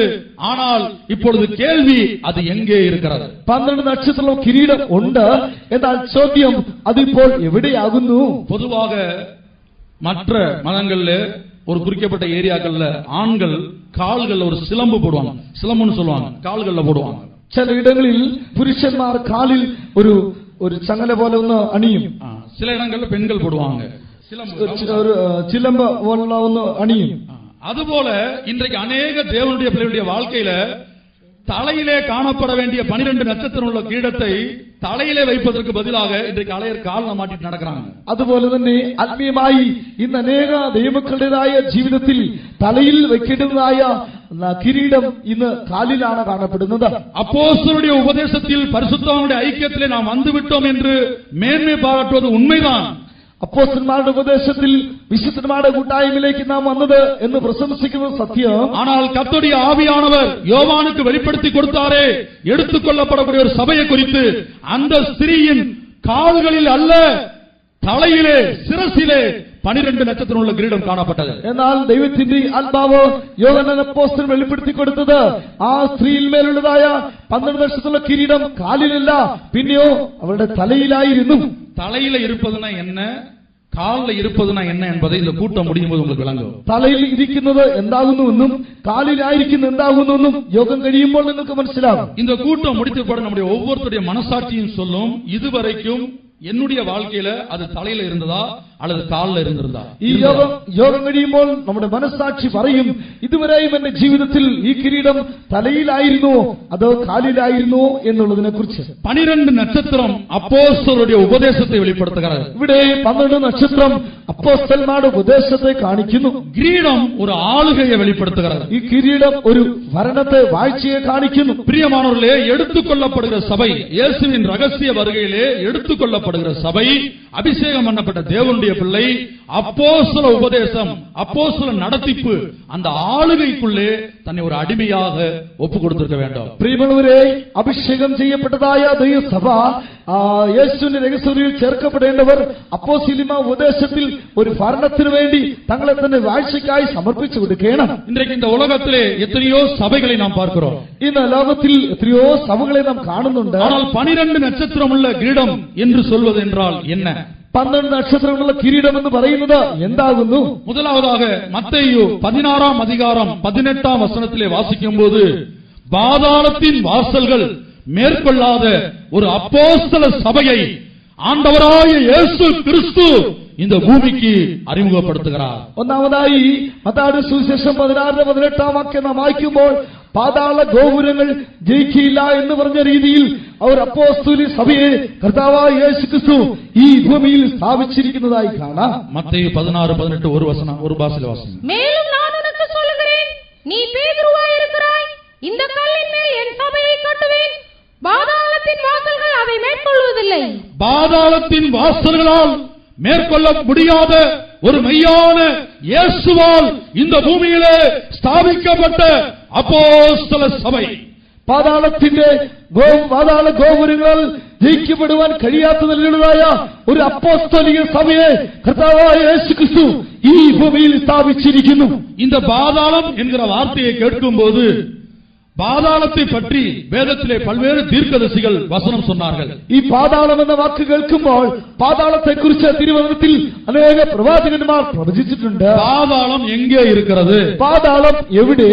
எசேக்கியேல் தீர்க்கதரிசன புத்தகம் 32ஆம் அதிகாரத்திலே எசேக்கியேல் தீர்க்கதரிசனம் உரைத்திருக்கிறார். എസ്കേൽ പ്രവചനം 32ആം അധ്യായത്തിൽ പ്രവാചകൻ പ്രവചിച്ചിരിക്കുന്നു, பூமியின் தாழ்விடங்களிலே பாதாளம் காணப்படுகிறது. ഭൂമിയുടെ അതോ ഭാഗങ്ങളിൽ പാതാളങ്ങൾ ഉണ്ട്. பாவத்தோடு ஒரு மரிக்கிற ஒரு மனிதன் அவனுடைய ஆத்துமா பூமியின் தாழ்விடங்களிலே காணப்படுகிற வேதனைப்படக்கூடிய இடத்துக்கு போவதாக தீர்க்க தரிசனம் எழுதப்பட்டிருக்கிறது. പാപത്തോടുകൂടി മരിക്കുന്ന ഒരു മനുഷ്യൻ ഭൂമിയുടെ അതോ ഭാഗങ്ങളിൽ വേദന അനുഭവിക്കുന്നിടത്തേക്ക് അവന്റെ ആത്മാവ് പോകുന്നുവെന്ന് പ്രവാചകന്മാർ പ്രവചിച്ചിരിക്കുന്നു. எசேக்கியேல் 32ஆம் அதிகாரம் 18ஆம் வசனத்திலே அப்படி வாசிக்கிறோம். എസ്കേൽ 32ആം അധ്യായം അതിന്റെ 18ആം വാക്യത്തിൽ വായിക്കുന്നു, மனுபுத்திரனே, நீ வாசிக்க வேண்டாம், தயவுசெய்து வாசிக்க வேண்டாம், சமயம் இல்லை, வாசிக்க வேண்டாம். 32ஆம் அதிகாரம் 18ஆம் வசனம். 32ആം അധ്യായം 18ആം വാക്യം. இனி அடுத்து தேவனுடைய வார்த்தை என்ன சொல்கிறது? അടുത്തതായി ദൈവത്തിന്റെ വചനം എന്ത് പറയുന്നു? அதே எசேக்கியேல் 32ஆம் அதிகாரம் 21ஆம் வசனத்திலே பாதாளத்தின் நடுவிலே இருந்து பேசுவார்கள். അതേ അധ്യായം 32ന്റെ 21ആം വാക്യത്തിൽ പാതാളത്തിന് നടുവിലിരുന്ന് സംസാരിക്കുമെന്ന് പറഞ്ഞിരിക്കുന്നു. இதெல்லாம் தீர்க்கதரிசன வார்த்தைகளாயிருக்கிறது. ഇതെല്ലാം പ്രവചന വാക്യങ്ങളായിരിക്കുന്നു. நாம் கடந்த நாட்களிலே பார்த்தது போல வெளிப்படுத்தல் 19:10 இயேசு கிறிஸ்துவை பற்றிய சாட்சி தீர்க்க தரிசனத்தின் ஆவியாயிருக்கிறது. കഴിഞ്ഞ ദിവസം നാം കണ്ടതുപോലെ വെളിപ്പാട് 19:10 യേശുവിന്റെ സാക്ഷ്യമോ പ്രവചനത്തിന്റെ ആത്മാവാകുന്നു. இந்த எசேக்கியேல் 32ஆம் அதிகாரம் பாதாளத்தை பற்றிய தேவனுடைய தீர்க்க தரிசனம். എസ്കേൽ 32ആം അധ്യായം പാതാളത്തെ കുറിച്ചുള്ളതായ ദൈവത്തിന്റെ പ്രവചനമാകുന്നു. பாதாளம் பூமியின் தாழ்விடங்களிலே இருக்கிறது. പാതാളം ഭൂമിയുടെ അതോ ഭാഗങ്ങളിൽ ആയിരിക്കുന്നു. அடுத்து இந்த தீர்க்க தரிசனத்துடைய சாராம்சம் என்ன? അടുത്തതായ ഈ പ്രവചനത്തിന്റെ സാരാംശം എന്താ? பாதாளத்தின் நடுவிலே இருந்து ஒரு கூட்டத்தார் பேசுவார்கள். പാതാളത്തിന് നടുവിലിരുന്ന ഒരു കൂട്ടർ സംസാരിക്കും. அப்படியே பேசும்போது അങ്ങനെ അവർ സംസാരിക്കുമ്പോൾ எசேக்கியேல் 32:16 வாசிக்கும் போது എസ്കേൽ 32:14 വായിക്കുമ്പോൾ அந்த சத்தத்தை கேட்கும் போது மொத்த உலகத்திலே எல்லாரும் அந்த சத்தத்தை கேட்கக்கூடிய ஒரு சந்தர்ப்பம் உண்டானாலும் மொத்த உலகத்திலும் எகிப்திலே மாத்திரம்தான் அந்த சத்தத்தை கேட்கும் போது ஒரு பெரிய புலம்பல் உண்டாகும். ആ ശബ്ദം കേൾക്കുമ്പോൾ ആ ശബ്ദം ലോകം മുഴുവനും കേൾപ്പാൻ ഇടയാകും. എങ്കിലും മിസ്രൈമിൽ ആ ശബ്ദം കേൾക്കുമ്പോൾ വലിയ ഒരു വിലാപം ഉണ്ടാകും. பிரியமானவர்களே, விஞ்ஞான உலகம் பாதாளம் என்று இருப்பதை ஏற்றுக்கொள்ளவில்லை. പ്രിയമുള്ളവരെ, ഇന്നത്തെ ശാസ്ത്രീയവും പാതാളം ഉണ്ട് എന്നുള്ളതിനെ കുറിച്ച് അംഗീകരിക്കുന്നില്ല. இன்னைக்கு சாஸ்திர உலகம் இல்ல, முன்னாடி இதுக்கு முன்னாடி ஏற்றுக்கொள்ளவில்லை, മുൻപ് ഏറ്റുകൊണ്ടിരുന്നില്ല. அடுத்தபடியாக வேதம் சொல்லுகிறபடி பூமியின் தாழ்விடங்களில மனிதனுடைய ஆத்மாவை வேதனைப்படுத்தக்கூடிய உஷ்ணம், ஒரு பெரிய உஷ்ணம் இருப்பதை விஞ்ஞான உலகம் மறுதலித்தது. അടുത്തതായി തിരുവചനം പറയുന്നത് പോലെ ഭൂമിയുടെ അധോഭാഗങ്ങളിൽ വലിയ ചൂടുള്ള ഒരു ഭാഗമുണ്ട്. ഈ കാര്യം ശാസ്ത്രലോകം എതിർത്തു. முதலாக விஞ்ஞான உலகம் இந்த வேத வசனத்தை ஏற்றுக்கொண்டது 1969ஆம் ஆண்டு. ആദ്യമായി ശാസ്ത്രലോകം ഈ ദൈവവചനത്തെ അംഗീകരിച്ചത് 1960 വർഷത്തിലായിരുന്നു. அமெரிக்கா தி எர்த் என்று சொல்லி ஒரு ஆராய்ச்சியை 1969ஆம் ஆண்டு நடத்தினது. അമേരിക്ക ദി എർത്ത് എന്ന് പറഞ്ഞ ഒരു ഗവേഷണം 1960 നടത്തി. ஒரு குறிக்கப்பட்ட தூரம் தான் பூமியிலே அவர்கள் ஆராய்ச்சி பண்ணினார்கள். கொஞ்ச தூரம் தான் அது போனது. அது வரைக்கும் எடுத்தவர்கள் டெஸ்ட் பண்ணி பார்த்தபோது 2000 டிகிரி செல்சியஸில் இருந்து 4000 டிகிரி செல்சியஸ் வரைக்கும் வெப்பம் அங்கே காணப்பட்டது. അമേരിക്ക ഭൂമിയുടെ അടിയിലേക്ക് ഒരു ഗവേഷണം നടത്തി. അവർ അല്പം ദൂരത്തിലേക്ക് അവര് കുഴിച്ചു ചെന്നപ്പോൾ 2000 ഡിഗ്രി ചൂടും 4000 ഡിഗ്രി ചൂടുമുള്ളതായ നിലയിൽ അവർ കാണുകയുണ്ടായി. அடுத்தபடியாக 1985ஆம் ஆண்டு ஜியோபிசிக்ஸ் ஆஃப் த எர்த் என்று சொல்லக்கூடியதான ஒரு ஆராய்ச்சி நடத்தப்பட்டது. അടുത്തതായി 1980 വർഷത്തിൽ ജിയോഫിസിക്സ് എന്ന് പറഞ്ഞ ഒരു ഗവേഷണം നടത്തുകയുണ്ടായി. கனடா நாட்டு ரிசர்ச் விஞ்ஞானிகள் அந்த ஆராய்ச்சியை பண்ணினார்கள். കന്നഡ നാട്ടിലെ ഗവേഷണ ശാസ്ത്രജ്ഞന്മാർ ആ ഗവേഷണം നടത്തി. அவங்க ஆராய்ச்சி பண்ண பிற்பாடு இன்னும் கொஞ்சம் அதிக தூரம் அந்த ஆராய்ச்சி போனது 3400 டிகிரி செல்சியஸ் முதல் 5700 டிகிரி செல்சியஸ் வரைக்கும் வெப்பம் இருப்பதாக கண்டுபிடித்தார்கள். അവര് പരീക്ഷിച്ചപ്പോൾ 3500 മുതൽ 5400 വരെ അധികം ചൂടിലേക്ക് പോവുകയുണ്ടായി. இன்னும் நிறைய விஷயங்கள் இருக்கிறது பிரியமானவர்களே, சொல்ல சமயம் இல்லை அப்படினால சுருக்கமாய் சொல்லுகிறேன். പ്രിയമുള്ളവരെ, ധാരാളം വിഷയങ്ങളുണ്ട്. സമയമില്ലാത്തതുകൊണ്ട് ചുരുക്കി പറയട്ടെ. கடைசியாக விஞ்ஞான உலகம் ஏற்றுக்கொண்டது பூமியின் தாழ்விடங்களில் வேதனைப்படக்கூடிய உஷ்ணம் കാണപ്പെടുகிறது. അവസാനമായി ശാസ്ത്രലോകം അംഗീകരിച്ചു ഭൂമിയുടെ അധോഭാഗങ്ങളിൽ വേദനപ്പെടുന്ന അത്യുഷ്ണം ഉണ്ട് എന്ന്. ஆனால் தீர்க்கதரிசனத்தின் மறுபக்கமாகிய செத்து போன ஒரு பாவியுடைய ஆத்துமா அந்த வேதனைப்படக்கூடிய இடத்துக்கு போகிறது என்கிற விஷயத்தை விஞ்ஞான உலகம் ஏற்றுக்கொள்ளவில்லை. എന്നാൽ ദൈവവചനത്തിന്റെ മറുഭാഗമായ ഭൂമിയുടെ അധോഭാഗങ്ങളിൽ ചൂടുള്ള ഭാഗത്തേക്ക് മരിച്ചു പോകുന്ന ഒരു പാവിയുടെ ആത്മാവ് പോകുമെന്ന് ശാസ്ത്രം അംഗീകരിക്കുന്നില്ല. ஆனால் எசேக்கியேல் தீர்க்கதரிசி சொன்ன தீர்க்கதரிசன வார்த்தை இன்றைக்கு நிறைவேறி இருக்கிறது. എന്നാൽ എസേക്കിയേൽ പ്രവാചകൻ പറഞ്ഞതായ പ്രവചനം ഇന്ന് നിറവേറിയിരിക്കുന്നു. பாதாளத்தின் நடுவிலே இருந்து பேசுவார்கள். പാതാളത്തിന് നടുവിലിരുന്ന് സംസാരിക്കും. இயேசு சொன்னதான ஒரு சம்பவத்தை குறித்து புதிய ஏற்பாட்டிலே படிக்கிறோம். அந்த சம்பவத்திலேயும் கூட அந்த ஐஸ்வர்யவான் பாதாளத்திலே இருந்து ஆபிரகாமோடு பேசினதாக இயேசு சொன்னார். യേശു പറഞ്ഞതായ സംഭവത്തെക്കുറിച്ചും പാതാളത്തിൽ നിന്ന് ധനവാൻ സംസാരിക്കുന്നതായി കാണുന്നു.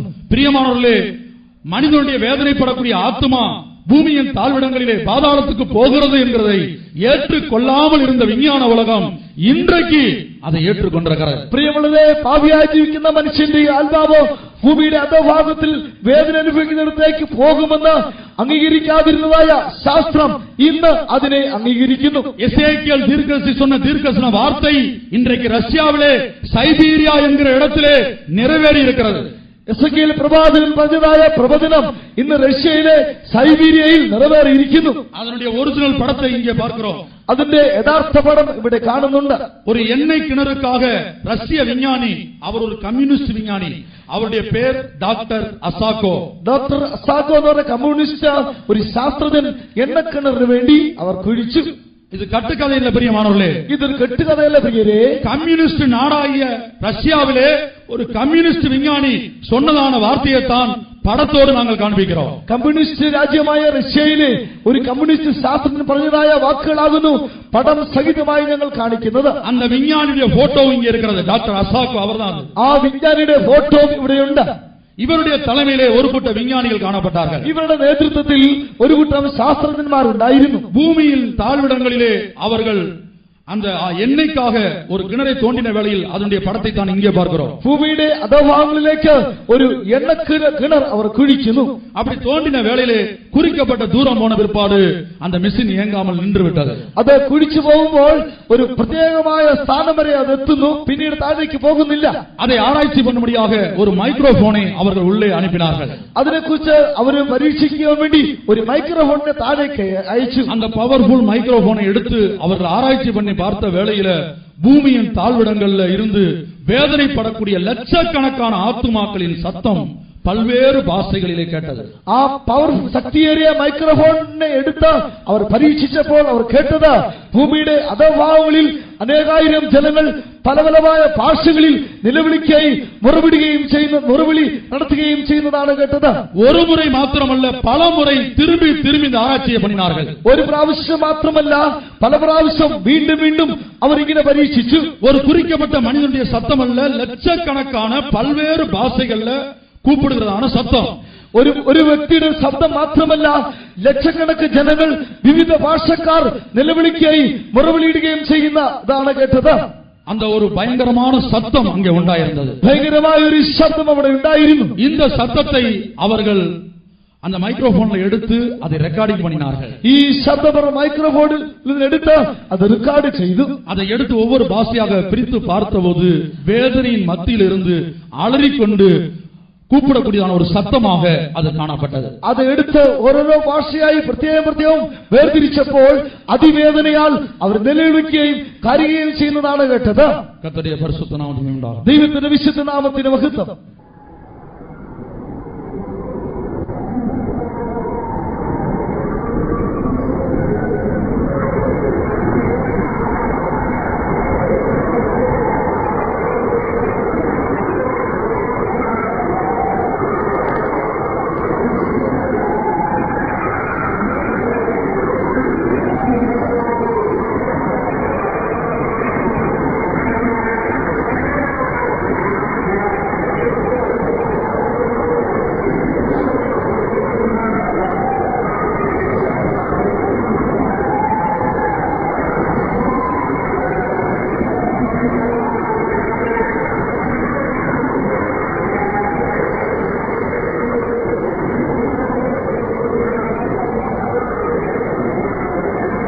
கடவுள் இல்லை என்று சொல்லக்கூடிய ரஷ்ய நாடாகிய கம்யூனிஸ்ட் நாடாகிய ரஷ்யா இந்த செய்தியை மறைக்கும்படியாக பிரயாசப்பட்டது. ദൈവമില്ല എന്ന് പറയുന്നതായ കമ്മ്യൂണിസ്റ്റ് രാജ്യമായ റഷ്യ ഈ കാര്യത്തെ മറയ്ക്കുവാൻ പരിശ്രമിച്ചു. ஆனால் இந்த டாக்டர் அசாகோ என்கிற விஞ்ஞானி, கம்யூனிஸ்ட் விஞ்ஞானி என்ன சொன்னார்? എന്നാൽ ഡോക്ടർ അസാഗോ എന്ന പറയുന്ന കമ്മ്യൂണിസ്റ്റ് ശാസ്ത്രജ്ഞൻ എന്ത് പറഞ്ഞു? கடவுள் இருக்கிறார் என்பதை நான் இதுவரை விசுவாசிக்கவில்லை. ദൈവം ഉണ്ട് എന്നുള്ളതിനെ ഞാൻ ഇതുവരെ വിശ്വസിക്കുന്നില്ല. இப்பயும் விசுவாசிக்கவில்லை. ഇപ്പോഴും വിശ്വസിക്കുന്നില്ല. நரகம் உண்டு என்பதை இதுவரை நான் விசுவாசிக்கவில்லை. നരകമുണ്ട് എന്നുള്ളതിനെ കുറിച്ച് ഇതുവരെ ഞാൻ വിശ്വസിക്കുന്നില്ല. ஆனால் നരകം உண்டு என்பதை இப்பொழுது விசுவாசிக்கிறேன். എന്നാൽ നരകമുണ്ട് എന്ന് ഇപ്പോൾ വിശ്വസിക്കുന്നു. இந்த செய்தியை மறைக்கும்படியாக ரஷ்யா பிரயாசப்பட்டது. ഈ വാർത്ത മറച്ചു വയ്ക്കുവാൻ റഷ്യ പരിശ്രമിച്ചു. ஆனால் பின்லாந்திலே காணப்படக்கூடிய பின்னிஷ் நியூஸ் லெட்டர் என்று சொல்லக்கூடிய பத்திரிகை தான் முதலாக இதை முழு உலகத்துக்கு அறிவித்தது. ഫിൻലാൻഡിലെ ഫിന്നിഷ് ന്യൂസ് എന്ന പത്രമാണ് ഈ വിവരത്തെ പുറത്തുവിട്ടത്. லண்டன் பிபிசி செய்திகளிலும் இன்னும் ரேடியோவில் பல்வேறு இடங்களிலும் எல்லா நாடுகளிலும் இந்த சத்தம் ஒளிபரப்பப்பட்டது. ലണ്ടൻ BBC ഇടങ്ങളിലും മറ്റ് ഇടങ്ങളിലൊക്കെയും ഈ ശബ്ദം വ്യാപിക്കുകയുണ്ടായി. വർത്തമാനത്തിൽ കൂടെ വെളിപ്പെടുകയുണ്ടായി. இப்படி எசேக்கியேல் தீர்க்கதரிசி எசேக்கியேல் 32ஆம் அதிகாரம் 21ஆம் வசனத்தில் சொல்லப்பட்டபடி பாதாளத்தின் நடுவிலிருந்து பேசுவார்கள் என்கிறதான தேவனுடைய வார்த்தைக்கு வார்த்தை நிறைவேறினது. എസേക്കിയേൽ 32:21 വാക്യത്തിൽ പറഞ്ഞ പ്രകാരം പാതാളത്തിന്റെ നടുവിൽ നിന്ന് സംസാരിക്കുന്ന വചനം അക്ഷരപ്രതിയായി നിറവേറി. ஆனால் அதே வேளையில் அந்த தீர்க்கதரிசியின் இன்னொரு பக்கம் என்ன? എന്നാൽ അതേ സമയം ഈ പ്രവചനത്തിന്റെ മറ്റൊരു ഭാഗം എന്താകുന്നു? எசேக்கியேல் 32:16. എസേക്കിയേൽ 32:16. இது புலம்பல், இப்படி புலம்புவார்கள், இப்படி ஜாதிகளின் குமாரத்திகள் புலம்புவார்கள், இப்படி எகிப்துக்காகவும் அதனுடைய எல்லா திரளான ஜனங்களுக்காகவும் புலம்புவார்கள் என்று கர்த்தராகிய ஆண்டவர் உரைக்கிறார் என்று சொல் என்றார். അവർ അതിനെക്കുറിച്ച് വിലപിക്കുന്ന വിലാപം ഇതത്രേ. ജാതികളുടെ പുത്രിമാർ ഇത് ചൊല്ലി വിലപിക്കും. അവർ മിസ്രയീമിനെ കുറിച്ചും അതിലെ സകല പുരുഷന്മാരെ കുറിച്ചും ഇത് ചൊല്ലി വിലപിക്കുമെന്ന് യഹോവയായ കർത്താവിന്റെ അരുളപ്പാട്. தேவனுடைய வார்த்தையை கவனித்து பாருங்கள். ദൈവത്തിന്റെ വചനത്തെ ശ്രദ്ധിക്കുക. பாதாளத்தின் நடுவிலே இருந்து பேசுவார்கள் என்று சொன்னதான வார்த்தையின்படி இந்த சம்பவம் சம்பவித்தது. പാതാളത്തിന്റെ നടുവിൽ നിന്ന് സംസാരിക്കുമെന്ന് പറഞ്ഞ വചനപ്രകാരം അത് നിറവേറി. முழு உலகத்திலேயும் இந்த செய்தி ரேடியோவின் மூலமாக, டெலிவிஷன் மூலமாக, இனி அமெரிக்காவிலிருந்து பல கிறிஸ்தவ மிஷனரிகள் இந்த செய்தியை வெளியிட்டது. അമേരിക്കയിൽ மூலமாக, டிவியின் மூலமாக. അമേരിക്കയിലെ ചില ക്രിസ്ത്യാനികളായ ശാസ്ത്രജ്ഞന്മാർ ടെലിവിഷൻ നിമിത്തമായും റേഡിയോ നിമിത്തമായും ലോകത്തിന്റെ വിവിധ ഭാഗങ്ങളിലും ഈ വർത്തമാനത്തെ പരത്തി. இந்த முழு உலகத்திலும் இந்த நரகத்தின் சத்தத்தை அவர்கள் கேட்டிருந்தாலும் இதுல ஒரு ஆண்டவர் ஒரு ரகசியத்தை வைத்திருந்தார். ஆண்டவர் சொன்னபடியே இந்த சம்பவத்துக்கு பிற்பாடு எகிப்து தேசத்துல மாத்திரமே இந்த சத்தத்திற்காக ஒரு பெரிய புலம்பல் அந்த தேசம் முழுவதும் காணப்பட்டதாக அறிக்கை சொல்லுது, ஒரு ரிப்போர்ட் சொல்லுகிறது. മുഴു ലോകത്തിലും ഈ വിധമായ കാര്യങ്ങൾ പരന്നുവെങ്കിലും ദൈവം ഇതിനു പിന്നിൽ ഒരു രഹസ്യത്തെ മറച്ചു വെച്ചിരിക്കുന്നു. മിസ്രൈം ദേശത്ത് മാത്രം ഇതിനെക്കുറിച്ചുള്ള വിലാപം ഉണ്ടാകുമെന്ന് കാണുന്നു. பொதுவாக எகிப்து தேசத்திலே செத்தவர்களுக்காக துக்கம் கொண்டாடக்கூடிய ஒரு பழக்கம் இன்றைக்கும் இருக்கிறது. സാധാരണയായി മിസ്രൈം ദേശത്തിൽ മരിച്ചവർക്ക് വേണ്ടി ദുഃഖിക്കുന്നതായ വിലപിക്കുന്നതായ ഒരു ആചാരം ഇന്നുമുണ്ട്. அதை நாம் வேதத்திலையும் பார்க்கிறோம். അത് നാം തിരുവചനത്തിലും കാണുന്നുണ്ട്. இஸ்ரவேல் ஜனங்கள் எகிப்திலே அடிமையாக இருந்தபோது அடிமைத்தனத்தை விட்டு வெளியே வந்தார்கள். ഇസ്രായേൽ മക്കളും ഇസ്രായേലിൽ അടിമകളായിരുന്നു. അടിമത്തത്തിൽ നിന്ന് അവർ പുറപ്പെട്ടു വന്നു. ஆனால் எகிப்திலே காணப்பட்ட சில பழக்க வழக்கங்களை இஸ்ரவேல் ஜனங்களும் தங்களுடைய வாழ்க்கையிலே நடைமுறையிலே கொண்டு வந்தார்கள். മിസ്രൈമിൽ ഉണ്ടായിരുന്ന ചില പരിചയങ്ങളൊക്കെയും ഇസ്രായേൽ മക്കളും തങ്ങളുടെ ജീവിതത്തിൽ നടത്തി പോന്നു. ஆகவே தான் தேவ ஜனங்கள் மத்தியிலே சில முக்கியமான ராஜாக்கள் மரித்தபோது அவர்களுடைய பிரேதங்களை வைத்து புலம்பல் பாடினதாக எத்தனையோ மாதம், இத்தனை நாட்கள், இத்தனை வாரம் புலம்பல் பாடினதாக நாம் வேதத்திலே வாசிக்கிறோம். உதாரணமாக சவுலை குறித்து. ആകയാൽ ഇസ്രായേൽ മക്കളുടെ ചില രാജാക്കന്മാർ മരിച്ച സമയത്ത് അവിടെ മൃതശരീരം വെച്ചുകൊണ്ട് ഇസ്രായേൽ മക്കൾ ചില ദിവസങ്ങളോളം വിലപിക്കുന്നതായി കാണുവാൻ കഴിയുന്നുണ്ട്. பிரியமானவர்களே, இந்த சத்தத்தை முழு உலகத்திலே அநேகர் கேட்டிருந்தாலும் எல்லா நாடுகளுக்கும் இது ஒளிபரப்பப்பட்டாலும் எகிப்து தேசத்திலே மாத்திரமே இங்கே தீர்க்கதரிசி சொன்னது போல மொத்த எகிப்து தேசத்திலும் ஒரு பெரிய புலம்பலின் சத்தம் உண்டாயிருந்தது. പ്രിയമുള്ളവരെ, ഈ വിലപിക്കുന്നതായ ശബ്ദം മുഴു ലോകം അറിയപ്പെട്ടിരുന്നാലും മിസ്രൈം ദേശത്ത് മാത്രം വിലപിക്കുന്നതായ മുഴു മനുഷ്യനും വിലപിക്കുന്നതായ ഒരു സംഭവം ഉണ്ടാകുന്നു. ரஷ்யாவிலே இந்த சத்தத்தை கேட்டதான குறிக்கப்பட்ட கூட்டத்தார் இரவு நேரங்களிலே நித்திரை வராமல் போதை மாத்திரையை பயன்படுத்தித்தான் തൂങ്ങുമ്പടിയായി പോണാர்களാം. ഈ ശബ്ദം കേട്ടതായ റഷ്യക്കാർ രാത്രികാലങ്ങളിൽ ഉറക്കം വരാതെ അവര് ഉറക്കഗുളിക കഴിച്ചുകൊണ്ടായിരുന്നു രാത്രികാലം കഴിച്ചുകൂട്ടിയത്. ആണ്ടോടിയ വാർത്തയ്ക്ക് വാർത്തൈ നിറവേറിനത്. ദൈവത്തിന്റെ വചനം അക്ഷരമൃതി നിറവേറി. எதுக்காக எகிப்தியர்கள் புலம்பினார்கள்? എന്തിനു വേണ്ടി ഇസ്രായേലിയർ വിലപിച്ചത്? என்னுடைய குடும்பத்திலே மரித்த தாத்தாவோ அல்லது அப்பாவோ அல்லது சித்தப்பாவோ ஒருவேளை வேதனைப்படக்கூடிய இந்த பாதாளத்துக்கு போயிருப்பார்களோ? എന്റെ കുടുംബത്തിലെ അപ്പനോ അമ്മയോ കൊച്ചപ്പനോ മറ്റുള്ളവരോ ഈ വേദന അനുഭവിക്കുന്നതായ ഈ പാതാളത്തിലേക്ക് പോയിട്ടുണ്ടോ എന്നോർത്ത് இதை இயேசு சொன்ன சம்பவத்தில் நாம் பார்க்கலாம். യേശു പറഞ്ഞതായ സംഭവത്തെ കുറിച്ച് നമുക്ക് കാണാം. அங்கே ஐஸ்வர்யவான் பாதாளத்துக்கு போன ஒருபாடு என்ன செய்கிறான்? ഇവിടെ ധനവാൻ പാതാളത്തിൽ ചെന്നിട്ട് എന്ത് ചെയ്യുന്നു? அந்த வேதனைப்படக்கூடிய இடத்துக்கு போன போது അവൻ വേദന അനുഭവിക്കുന്ന സ്ഥാനത്തേക്ക് ചെന്നപ്പോൾ ஐயோ எனக்கு 5 சகோதரர் பூமியிலே உண்டு, അയ്യോ എനിക്ക് 5 സഹോദരന്മാർ ഭൂമിയിലുണ്ട്, அவர்கள் ஒருவரும் இந்த இடத்துக்கு வந்துவிடக் கூடாது, അവരാരും ഈ സ്ഥാനത്ത് വരരുതേ. ஆகவே மரித்ததான அந்த லாசருவை நீங்கள் பூமிக்கு அனுப்புங்கள், என் சகோதரர்கள் மனம் திரும்ப வேண்டும். ആകയാൽ ലാസറിനെ ഭൂമിയിലേക്ക് അയക്കണമേ, എന്റെ സഹോദരന്മാർ മാനസാന്തരപ്പെടണം. பிரியமானவர்களே, இதோ இந்த பாதாளத்தின் சத்தம் ஒரு சுவிசேஷத்தை இந்த களியக்காவலைக்கு கடைசி நாளிலே தெளிவாக அறிவிக்கிறது. പ്രിയമുള്ളവരെ, ഈ പാതാളത്തിന്റെ ശബ്ദം ഈ അവസാന നാളിൽ ഈ കളികളിലേക്ക് അയക്കുന്നു. களியக்காவலிலே மரித்து பல்வேறு இடங்களிலே வேதனைப்படக்கூடிய இடத்திலே காணப்படுகிற ஆத்துமாக்கள், இந்த கன்வென்ஷன் நிமித்தமாக இந்த ஆத்துமாக்கள், இந்த ஜனங்கள் மனம் திரும்ப மாட்டார்களோ என்று துடித்துக் கொண்டிருக்கிறது. കളിക്കവളയിൽ മരിച്ച കാലങ്ങളായി മരിച്ചു പോയിരിക്കുന്ന മനുഷ്യരുടെ ആത്മാക്കൾ ഈ നിലയിലായിരിക്കുമ്പോൾ ഇവിടെയുള്ളവർ മാനസാന്തരപ്പെടുകയില്ലയോ? அந்த ஐஸ்வர்யவான் கேட்கிறான், ധനവാൻ ചോദിക്കുന്നത്, 5 சகோதரர்கள் எனக்குண்டு, 5 സഹോദരന്മാർ എനിക്കുണ്ട്, நான் படுகிற வேதனை அவர்கள் ஒருத்தரும் படக்கூடாது, ഞാൻ അനുഭവിക്കുന്ന വേദന അവരാരും അനുഭവിക്കരുത്. பாதாளத்திலிருந்து ஒருவன் எழுப்பி போய் சுவிசேஷம் அறிவித்தால் அவர்கள் மனம் திரும்புவார்கள். പാതാളത്തിൽ നിന്ന് എഴുന്നേറ്റുമായി സുവിശേഷം അറിയിച്ചാൽ അവർക്ക് മാനസാന്തരപ്പെടും. கர்த்தருடைய பரிசுத்த நாமத்துக்கு மகிமை உண்டாகட்டும். കർത്താവിന്റെ വിശുദ്ധ നാമത്തിന് മഹത്വം. ஆகவே பிரியமானவர்களே, இதில் இன்னும் விஞ்ஞானிகள் வெளியிட்ட நிறைய கருத்துக்கள் இருக்கிறது, சமயமில்லை. ആകയാൽ പ്രിയമുള്ളവരെ, ശാസ്ത്രജ്ഞന്മാർ പറഞ്ഞിരിക്കുന്ന അനേക വിഷയങ്ങൾ ഇനിയുമുണ്ട്, പറയുവാൻ സമയമില്ല. இப்படி எகிப்தியர் புலம்புவார்கள். ഇപ്പോൾ മിസ്രയീമ്യർ വിലപിക്കും. அந்த அதிகாரம் முழுவதும் நீங்கள் படித்து பார்த்தால் பாதாளத்துக்கு யார் யாரெல்லாம் போயிருக்கிறார்கள் என்கிற ஒரு பட்டியல் எசேக்கியேலுக்கு கொடுக்கப்பட்டது. ആ അധ്യായം മുഴുവനും നാം വായിക്കുകയാണെങ്കിൽ ആരെല്ലാം പാതാളത്തിലേക്ക് പോകും എന്നുള്ളതിനെക്കുറിച്ചുള്ള പട്ടിക എസേക്കിയേലിന് ദൈവം കൊടുത്തു. கர்த்தருடைய பரிசுத்த நாமத்துக்கு மகிமை உண்டாகட்டும். ദൈവത്തിന്റെ വിശുദ്ധ നാമത്തിന് മഹത്വം. ஆகவே ஒரு காலத்திலே பாதாளத்தை விசுவாசிக்காத விஞ்ஞான உலகம் இன்றைக்கு பாதாளத்தையும் விசுவாசித்திருக்கிறது. ആകയാൽ ഒരു കാലത്തെ പാതാളത്തെ കുറിച്ച് വിശ്വാസമില്ലാതിരുന്നായ ശാസ്ത്രലോകം ഇന്ന് അതിനെയും വിശ്വസിക്കുവാനിടയായി. பூமியின் தாழ்விடங்களிலே பயங்கரமான வெப்பம் இருக்கிறது என்று விஷயத்தை, சத்தியத்தை விசுவாசிக்காத விஞ்ஞான உலகம் இன்றைக்கு அதை ஏற்றுக்கொண்டிருக்கிறது. ഭൂമിയുടെ അതോ ഭാഗത്തിൽ വലിയ ഗർത്തങ്ങൾ ഉണ്ടെന്നുള്ള സത്യത്തെ വിശ്വസിക്കാതിരുന്ന ശാസ്ത്രലോകം ഇന്ന് വിശ്വസിപ്പാനിടയായി. கடைசியாக அந்த வெப்பத்தை கணக்கிடும்படியாக ஒரு குறிக்கப்பட்ட தூரம் அவர்கள் கடைசியாக போனார்கள். அவர்கள் போன தூரம் வரைக்கும் அளந்து பார்த்தபோது 7000 டிகிரி செல்சியஸாக அது காணப்பட்டது. അവസാനമായി അതിതീക്ഷ്ണമായ ചൂടിനെ അവർ അവസാനത്തിൽ അളന്നപ്പോൾ 7000 ഡിഗ്രി സെൽഷ്യസ് உள்ளதாய் கண்டு.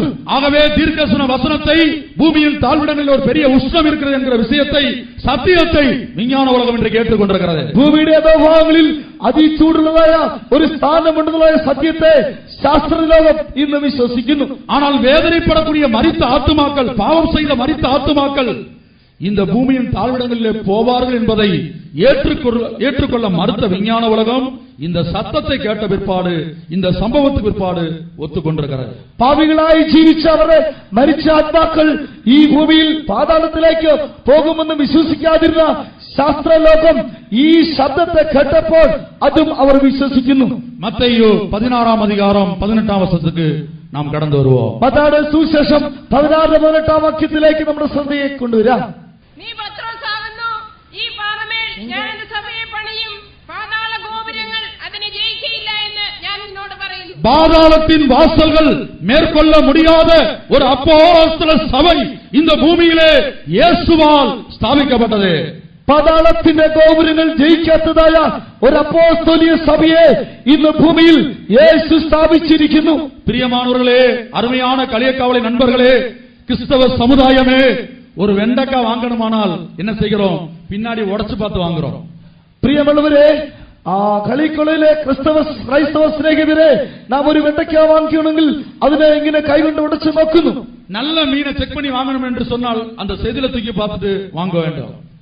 നല്ല ஜனங்கள் നല്ല മീനെ നാം നോക്കി വാങ്ങിക്കണമെങ്കിൽ അതിന്റെ ചെതുമലിന്റെ ആ ഭാഗം നാം നോക്കി വാങ്ങിക്കുന്നു. ஒரு ஸ்கூலுக்கு போக வேண்டுமானால், காலேஜுக்கு போக வேண்டுமானால் 10-15 இடங்களில விசாரித்து அந்த பிள்ளைகளை கொண்டு போய் சேர்க்கிறோம். ഒരു സ്കൂളിലോ കോളേജിലോ കുഞ്ഞുങ്ങളെ ചേർക്കണമെങ്കിൽ പലരോടും അന്വേഷിച്ചിട്ട് ആ നല്ല ഇടങ്ങളിൽ കൊണ്ടുപോയി ചേർക്കുന്നു. ஆனால் உன்னை தேவ சன்னிதானத்திலே கொண்டு போய் நிறுத்தக்கூடிய இயேசுவால் ஸ்தாபிக்கப்பட்ட பாதாளத்தின் வாசல்கள் மேற்கொள்ளாத அப்போஸ்தல சபையை நீ കണ്ടുപിടിത്തായാ? എന്നാൽ നിന്നെ സ്വർഗത്തിലേക്ക് കൊണ്ടുപോകേണ്ടതിനായി യേശു ക്രിസ്തുവിനാൽ സ്ഥാപിക്കപ്പെട്ടതായ അപ്പോസ്തോലിക സഭ നീ മനസ്സിലാക്കിയിട്ടുണ്ടോ? இதுவரைக்கும் மெய்யான அப்போஸ்தலன் யார் என்பதை உங்களில் எத்தனை பேர் கண்டுபிடித்திருக்கிறீர்கள்? ഇതുവരെയും യഥാർത്ഥമായ അപ്പോസ്തലന്മാർ ആരെന്ന് നിങ്ങൾ എത്ര പേർ മനസ്സിലാക്കിയിട്ടുണ്ട്? வெளிப்படுத்தின விசேஷம் 2ஆம் அதிகாரம் 2ஆம் வசனத்தை வாசிக்கும் போது ஆவியானவர் எபேசு சபையை குறித்து சாட்சி கொடுக்கிறார். நீ மெய்யான அப்போஸ்தலனை தேடி சோதித்து கண்டுபிடித்தாயே. വെളിപ്പാട് പുസ്തകം 2ആം അധ്യായത്തിന്റെ 2ആം വാക്യം വായിക്കുമ്പോൾ പരിശുദ്ധാത്മാവ് പറഞ്ഞിരിക്കുന്നത്, നീ യഥാർത്ഥ അപ്പോസ്തലന്മാരെ അന്വേഷിച്ച് കണ്ടുപിടിച്ചല്ലോ. வாசிப்போம். உன் கிரியைகளையும் உன் பிரயாசத்தையும் உன் பொறுமையையும் நீ பொல்லாதவர்களை செய்ய கூடாமல் இருக்கிறதையும் அப்போஸ்தலர் அல்லாதவர்கள் தங்களை அப்போஸ்தலர் என்று சொல்லுகிறதை நீ சோதித்து அவர்களை பொய்யர் என்று கண்டறிந்ததையும். அப்போஸ்தலர்களை சோதித்து மெய்யான அப்போஸ்தலரை കണ്ടുപിടിച്ച എബേസു സഭை, അപ്പോസ്തലന്മാർ ആരെന്ന് പരിശോധിച്ച യഥാർത്ഥ അപ്പോസ്തലന്മാരെ കണ്ടുപിടിച്ച എഫെസോ സഭ. இந்த அப்போஸ்தல சபைக்கு ஒரு ஊழியமும் ஒரு உபதேசமும் இயேசுவால் கொடுக்கப்பட்டிருக்கிறது. ഈ അപ്പോസ്തലിക സഭയ്ക്ക് ഒരു ശുശ്രൂഷയും ഒരു ഉപദേശവും യേശു നൽകിയിരിക്കുന്നു. நீங்கள் மனம் திரும்பி இருக்கலாம், നിങ്ങൾ മാനസാന്തരപ്പെട്ടിരിക്കാം, ஞானஸ்நானம் எடுத்திருக்கலாம், ജലസ്നാനം സ്വീകരിച്ചിരിക്കാം, அபிஷேகம் பண்ணப்பட்டிருக்கலாம், അഭിഷേകവും പ്രാപിച്ചിരിക്കാം. ஆனால் இயேசுவின் ரகசிய வருகையிலே எல்லாரும் பறக்க முடியாது. എന്നാൽ യേശുവിന്റെ രഹസ്യവരവിൽ എല്ലാവർക്കും പറക്കുവാൻ കഴിയുകയില്ല. பெந்தோஸ்தே ஜனங்களும் கூட எல்லாரும் இயேசுவின் ரகசிய வருகையிலே போக முடியாது. பெந்தகோஸ்துകാർ കൂടെ എല്ലാവർക്കും യേശുവിന്റെ രഹസ്യവരവിൽ പോകുവാൻ കഴിയുകയില്ല. அப்போஸ்தலருடைய நடத்திப்பிலே அந்த 12 நட்சத்திரம் உள்ள கிரீடம் யாருடைய தலையில் காணப்படுகிறதோ அவங்க மட்டும் தான் பறந்து போக முடியும். അപ്പോസ്തലികമായ നടത്തിപ്പിൽ ആ 12 നക്ഷത്രമുള്ള കിരീടം ആരുടെ തലയിൽ കാണപ്പെടുന്നുവോ അവരാകുന്നു രഹസ്യവരവിൽ പോകുന്നത്. பலரும் நான் சாட்சி சொல்லி கேட்டிருக்கிறேன். പലരും സാക്ഷി പറഞ്ഞതായി ഞാൻ കേട്ടിട്ടുണ്ട്. இந்த அப்போஸ்தல உபதேசத்திலே ஆண்டவர் என்னை 30 வருடமாக 40 வருடமாக பாதுகாத்தார் என்று சாட்சி சொல்வார்கள். ഈ അപ്പോസ്തലിക ഉപദേശത്തിൽ ദൈവം എന്നെ 30 വർഷമായി 40 വർഷമായി സൂക്ഷിച്ചുവെന്ന്. பிரியமானவர்களே, அப்போஸ்தலன் என்றால் என்ன? அந்த அப்போஸ்தல உபதேசத்திலே ജീവിப்பது என்றால் என்ன? പ്രിയമുള്ളവരെ, അപ്പോസ്തലൻ എന്ന് പറഞ്ഞാൽ എങ്ങനെ എന്ന്, അപ്പോസ്തലിക ഉപദേശത്തിൽ ജീവിക്കുക എന്ന് പറഞ്ഞാൽ എന്താകുന്നു? எபேசு சபையை பார்த்து ஆவியானவர் சாட்சி கொடுத்தாரே, களியக்காவலையே, தேவ ஜனமே, கிறிஸ்தவ சமுதாயமே, அப்போஸ்தலனை எப்படி சோதித்து கண்டுபிடிக்க வேண்டும்? അപ്പോസ്തലിക സഭയെ കുറിച്ച് അപ്പോസ്തലന്മാരെ ആർന്ന് കണ്ടുപിടിച്ചത്? അപ്പോസ്തല സഭയെ കുറിച്ച് പറഞ്ഞല്ലോ, കളിക്കൊള്ളിലെ ജനമേ, ക്രിസ്തീയ സഭയെ, അപ്പോസ്തലിക സഭ എങ്ങനെയുള്ളത്? எப்படி சோதித்து கண்டுபிடிப்பது? എങ്ങനെ നാം പരിശോധിച്ച് കണ്ടുപിടിക്കണം? நான் ஏற்கனவே சொன்னது போல ஒரு வெண்டைக்காய் வாங்கும் போது பிஞ்சு வெண்டைக்காய் இருக்கிறது என்பதை அந்த பின்பக்கத்திலே உடைச்சு பார்த்து வாங்கலாம்.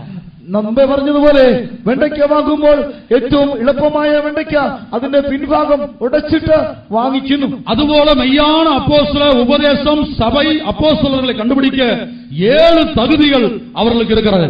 അതുപോലെ ശരിയായ അപ്പോസ്തലിക ഉപദേശം அதை கண்டுபிடிക്കേണ്ടതിന് 7 യോഗ്യതകൾ അതിനുണ്ട്. அதில் விளக்கமாய் சொல்ல எனக்கு சமயம் இல்லை, அப்படினால வெறும் வசனத்தை மாத்திரம் நான் சொல்லுகிறேன். വിവരിച്ചു പറയുവാൻ സമയമില്ലാത്തതുകൊണ്ട് വചനങ്ങൾ മാത്രം പറയട്ടെ. முதலாவதாக அந்த அப்போஸ்தலன் அனுப்பப்பட்டவனாய் இருக்க வேண்டும். ഒന്നാമതായി ഈ അപ്പോസ്തലൻ അയക്കപ്പെട്ടവനായിരിക്കണം. பிரியமானவர்களே, அப்போஸ்தலன் என்ற வார்த்தைக்கு அனுப்பப்பட்டவன் என்று அர்த்தமா? പ്രിയമുള്ളവരെ, അപ്പോസ്തലൻ എന്ന് പറഞ്ഞാൽ ആ വാക്കിന്റെ അർത്ഥം അയക്കപ്പെട്ടവൻ എന്നാകുന്നു. இந்த உலகத்திலே முதல் அப்போஸ்தலனாக நம்முடைய மீட்பரும் இரட்சகருமாகிய இயேசு இந்த பூமியிலே வந்தார். ഈ ലോകത്തിൽ ഒന്നാമത്തെ അപ്പോസ്തലനായി നമ്മുടെ വീണ്ടെടുപ്പുകാരനും രക്ഷകനുമായ യേശു വന്നു. எபிரேயர் 3ஆம் அதிகாரம் 1ஆம் வசனத்திலே வாசிக்கும் போது முதல் அப்போஸ்தலன் ஆண்டவராகிய இயேசு. എബ്രായർ 3:1 വാക്യത്തിൽ വായിക്കുമ്പോൾ ആദ്യ അപ്പോസ്തലൻ കർത്താവായ യേശു. அப்ப அப்போஸ்தலன் என்றால் அனுப்பப்பட்டவன். അപ്പോസ്തലൻ എന്ന് പറഞ്ഞാൽ അയക്കപ്പെട്ടവൻ. ஆண்டவராகிய இயேசு கிறிஸ்து சுயமாக இந்த பூமிக்கு வரவில்லை, சுயமாக ஊழியம் செய்யவில்லை. കർത്താവായ യേശു ക്രിസ്തു സ്വയമായി ഭൂമിയിലേക്ക് വന്നില്ല, സ്വയമായി ശുശ്രൂഷയും ചെയ്തില്ല. யோவான் எழுதின சுவிசேஷத்தில் 3 அனுபவத்தை பார்க்கிறோம். യോഹന്നാൻ സുവിശേഷത്തിൽ 3 വിഷയങ്ങൾ കാണുന്നു. சுயமாய் வரவில்லை, സ്വയമായി വന്നിട്ടില്ല, சுயமாய் பேசவில்லை, സ്വയമായി സംസാരിച്ചിട്ടില്ല, சுயமாய் ஒன்றும் செய்யவில்லை. സ്വയമായി ഒന്നും ചെയ്തില്ല. அவர்தான் இயேசு. അവനാകുന്നു യേശു.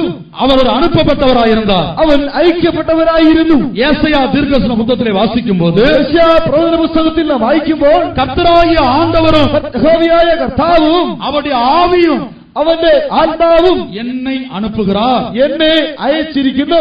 பிதாவாகிய தேவனும் பரிசுத்த ஆவியானவரும் அனுப்பித்தான் இயேசு பூமிக்கு வந்தார். പിതാവായ ദൈവവും പരിശുദ്ധാത്മാവും അയച്ചിട്ടാണ് യേശു ഭൂമിയിലേക്ക് വന്നത്. பிரியமானவர்களே, ஒரு இடத்திலிருந்து ஒரு இடத்துக்கு பிரயாணம் போக வேண்டுமானால், പ്രിയമുള്ളവരെ, ഒരു സ്ഥലത്ത് നിന്ന് മറ്റൊരിടത്തേക്ക് യാത്ര ചെയ്തു പോകണമെങ്കിൽ அப்போஸ்தல உபதேசத்திலே கர்த்தர் என்னை பாதுகாத்தார் என்று சொல்லுகிறதான ஒரு தேவனுடைய பிள்ளை, ஒரு விசுவாசி, അപ്പോസ്തല ഉപദേശത്തിൽ ദൈവത്തെ കാത്തു സൂക്ഷിച്ചു എന്ന് പറയുന്ന ഒരു ദൈവ പൈതൽ, நான் போகலாமா என்று லாமா போறணும், போறேன் ஜெபிச்சுக்கங்க, டிக்கெட் புக் பண்ணிட்டு ட்ரெயின்ல பிளைட்ல டிக்கெட் புக் பண்ணிட்டு வந்து ஜெபிக்க வரக்கூடாது.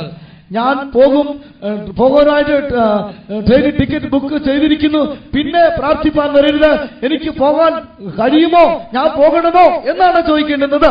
போகலாமா என்று கேட்க வேண்டும். ഞാൻ പോകണമോ എന്നാണ് இது ചോദിക്കേണ്ടത്. கஷ்டம் பிரியமானவர்களே, இது கஷ்டம். ഇത് എല്ലാവർക്കും കഷ്ടമാണ് പ്രിയരെ. 1 ராஜாக்கள் 13ஆம் அதிகாரம் 1ஆம் வசனத்தை வாசித்து பார்த்தால், ஒரு தேவனுடைய மனுஷன் யூதாவிலிருந்து பெத்தேலுக்கு தேவனுடைய வார்த்தையின்படியே வந்தான். 1 രാജാക്കന്മാർ 13ആം അധ്യായത്തിൽ നാം വായിക്കുമ്പോൾ ഒരു ദൈവപുരുഷൻ യഹൂദയിൽ നിന്ന് ബേഥേലിലേക്ക് വന്നു. இனி தாவீதுடைய வாழ்க்கை எடுத்துக்கொண்டால், ഈ ദാവീദിന്റെ ജീവിതത്തെ നോക്കുമ്പോൾ அவனுடைய மனைவி, அவனுடைய பிள்ளைகள், அவனுக்கு உண்டான எல்லாவற்றையும் சத்துருக்கள் சிறைபிடித்து போனார்கள். അവന്റെ ഭാര്യ, അവന്റെ മക്കൾ, തനിക്കുന്നതൊക്കെയും ശത്രുക്കൾ പിടിച്ചു കൊണ്ടുപോയി. இவை எல்லாவற்றையும் கண்கள் முன்பாக பார்த்து கொண்டிருக்கிற தாவீது தேவ சமூகத்திலே வந்து ஆண்டவரை பார்த்து கேட்கிறான், நான் அந்த தண்டை பின்தொடர வேண்டுமா? ഇതെല്ലാം സ്വന്തം കണ്ടുകൊണ്ടിരിക്കുന്ന ദാവീദ് ദൈവസന്നിധിയിലും ദൈവത്തോട് ചോദിക്കുകയാണ്, ദൈവമേ, ഞാൻ ഈ പരീക്ഷയുടെ പിന്നാലെ ഞാൻ പുറപ്പെടണമോ? அந்த தண்டை பின்தொடர வேண்டுமா? ഈ പരീക്ഷയെ ഞാൻ പിന്തുടരണമോ?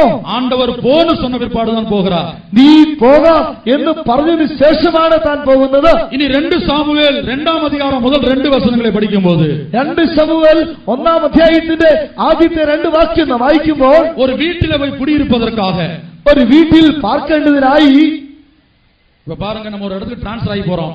നോക്കുക, നാം ഒരു സ്ഥലത്തേക്ക് സ്ഥലമാറ്റമായി പോകുന്നു. டிரான்ஸ்ஃபர் ஆயிடுச்சு. സ്ഥലം മാറ്റം വന്നു. நாகர்கோயில்ல இருந்து களியக்காவளைக்கு ஒரு விசுவாசிக்கு டிரான்ஸ்ஃபர் ஆயாரு. നാഗർകോവിലിൽ നിന്ന് കളിക്കവളയിലേക്ക് ഒരു വിശ്വാസിക്ക് സ്ഥലമാറ്റം വന്നു. அப்ப களியக்காவளை விசுவாசி களியக்காவளைக்கு வந்தா என்ன செய்வார்கள் அவர்கள்? കളിക്കവളയിലേക്ക് വന്നാൽ അവർ എന്ത് ചെയ്യും? களியக்காவல வந்து ஒரு வீடை பார்த்து, நல்ல இடத்துல ஒரு வீடை பார்த்து செட்டில் ஆவாங்க. കളിക്കവളയിൽ നല്ല സ്ഥലത്ത് ഒരു വീട് കണ്ടുപിടിച്ച് അവിടെ സ്ഥിരതാമസമാക്കും. அதுபோல தாவீதுக்கு ஒரு டிரான்ஸ்ஃபர் வந்தது. അതുപോലെ ദാവീദിനും ഒരു സ്ഥലമാറ്റം വന്നു. ஆனா தாவீது உடனே போகவில்லை.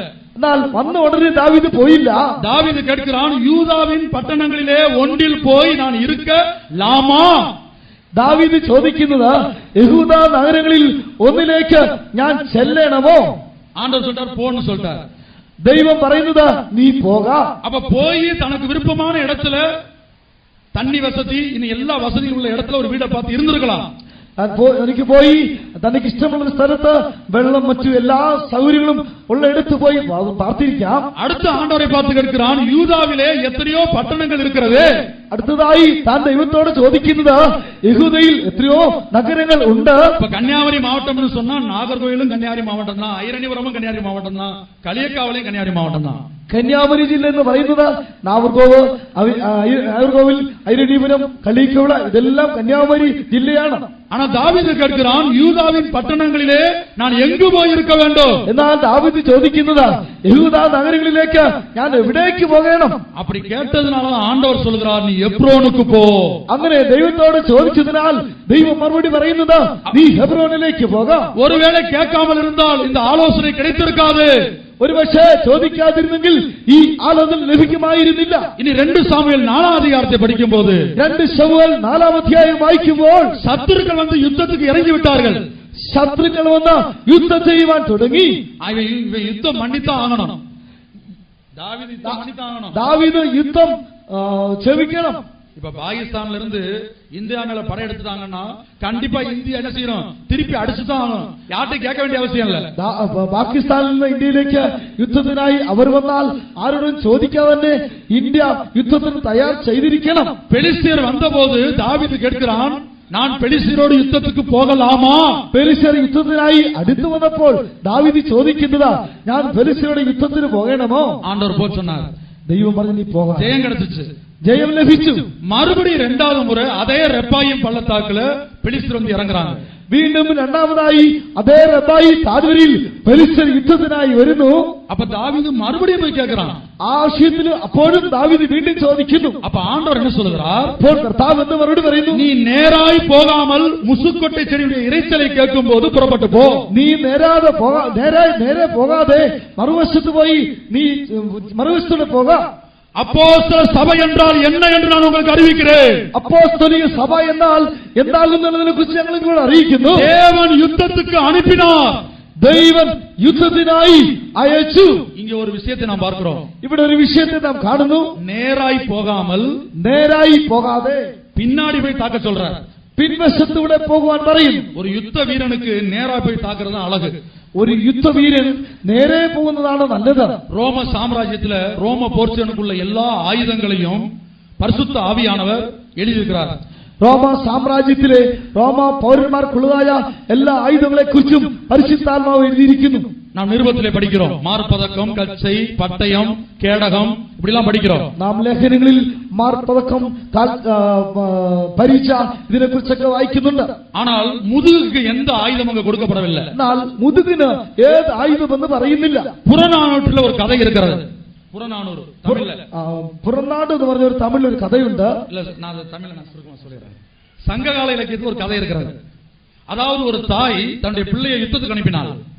யுத்தத்துக்கு போன வேளையில் அந்த பிள்ளை என்ன செய்தான் என்று சொன்னால், யுத்தத்திலிருந்து எப்ப திரும்பி வருவான் என்று சொல்லி எத்தனையோ மாதங்கள் ஆனது. தாய் வலிமேல் வெளி வைத்து தன்னுடைய பிள்ளைக்காக காத்திருந்தாள். அப்ப பிள்ளையோட குதிரை சத்தம் கேட்டது. அப்ப தாய்க்கு விளங்கிருச்சு, என்னுடைய பிள்ளை யுத்தத்திலிருந்து திரும்பி வருகிறான். சந்தோஷமாக இந்த தாய் புறப்பட்டு மகனை சந்திக்க ஓடுகிறாள். மகனை என்ன செய்யறான்னு சொன்னால், தாயை பார்த்த உடனேயே குதிரையை விட்டு இறங்கி தாயை கட்டி பிடிக்க முடியாத மகனும் ஓடி வருகிறான். தாய் மகனை போய் கட்டி பிடித்த வேளையில கை முழுவதும் ரத்தம். காரணம், யுத்தத்துல முதுகை காட்டி மகன் ஓடி வந்து விட்டான். சத்துருக்கள் அவனுடைய முதுகுல அம்பை எய்து விட்டார்கள். ஆனா உயிரோட பத்திரமா வந்து சேர்ந்தாச்சு. இந்த தாய் என்ன பண்ணால், சங்ககால இலக்கியத்தில் இருக்குது. அவள் என்ன செய்தாள் என்று சொன்னால், யுத்தத்துல முதுகை காட்டி வந்ததுனால நீ எனக்கு பிள்ளையே கிடையாது, எப்ப என் பைய வருவான் என்று துடித்ததான அந்த தாய் உள்ளம் யுத்தத்திலிருந்து அவன் முதுகு காட்டி வந்த போது அப்படியே அவனுடைய மகனுடைய பட்டயத்தை எடுத்து ஒரே குத்தா குத்தி தன்னுடைய மகனை தானே கொண்டதாக சங்ககால இலக்கியம் சொல்லுகிறது. கர்த்தருடைய பரிசுத்த நாமத்துக்கு உண்டாகட்டும். ദൈവത്തിന്റെ വിശുദ്ധ നാമത്തിന് മഹത്വം ഉണ്ടാകട്ടെ. அப்போ ஒரு யுத்த வீரன் என்று சொன்னால், ഒരു യുദ്ധവീരൻ എന്ന് പറഞ്ഞാൽ ஒரு சரியான வீரன் நேரடியாகத்தான் சண்டை போட வேண்டும். ഒരു ശരിയായ യുദ്ധവീരൻ നേരെ വേണം പോകുവാൻ.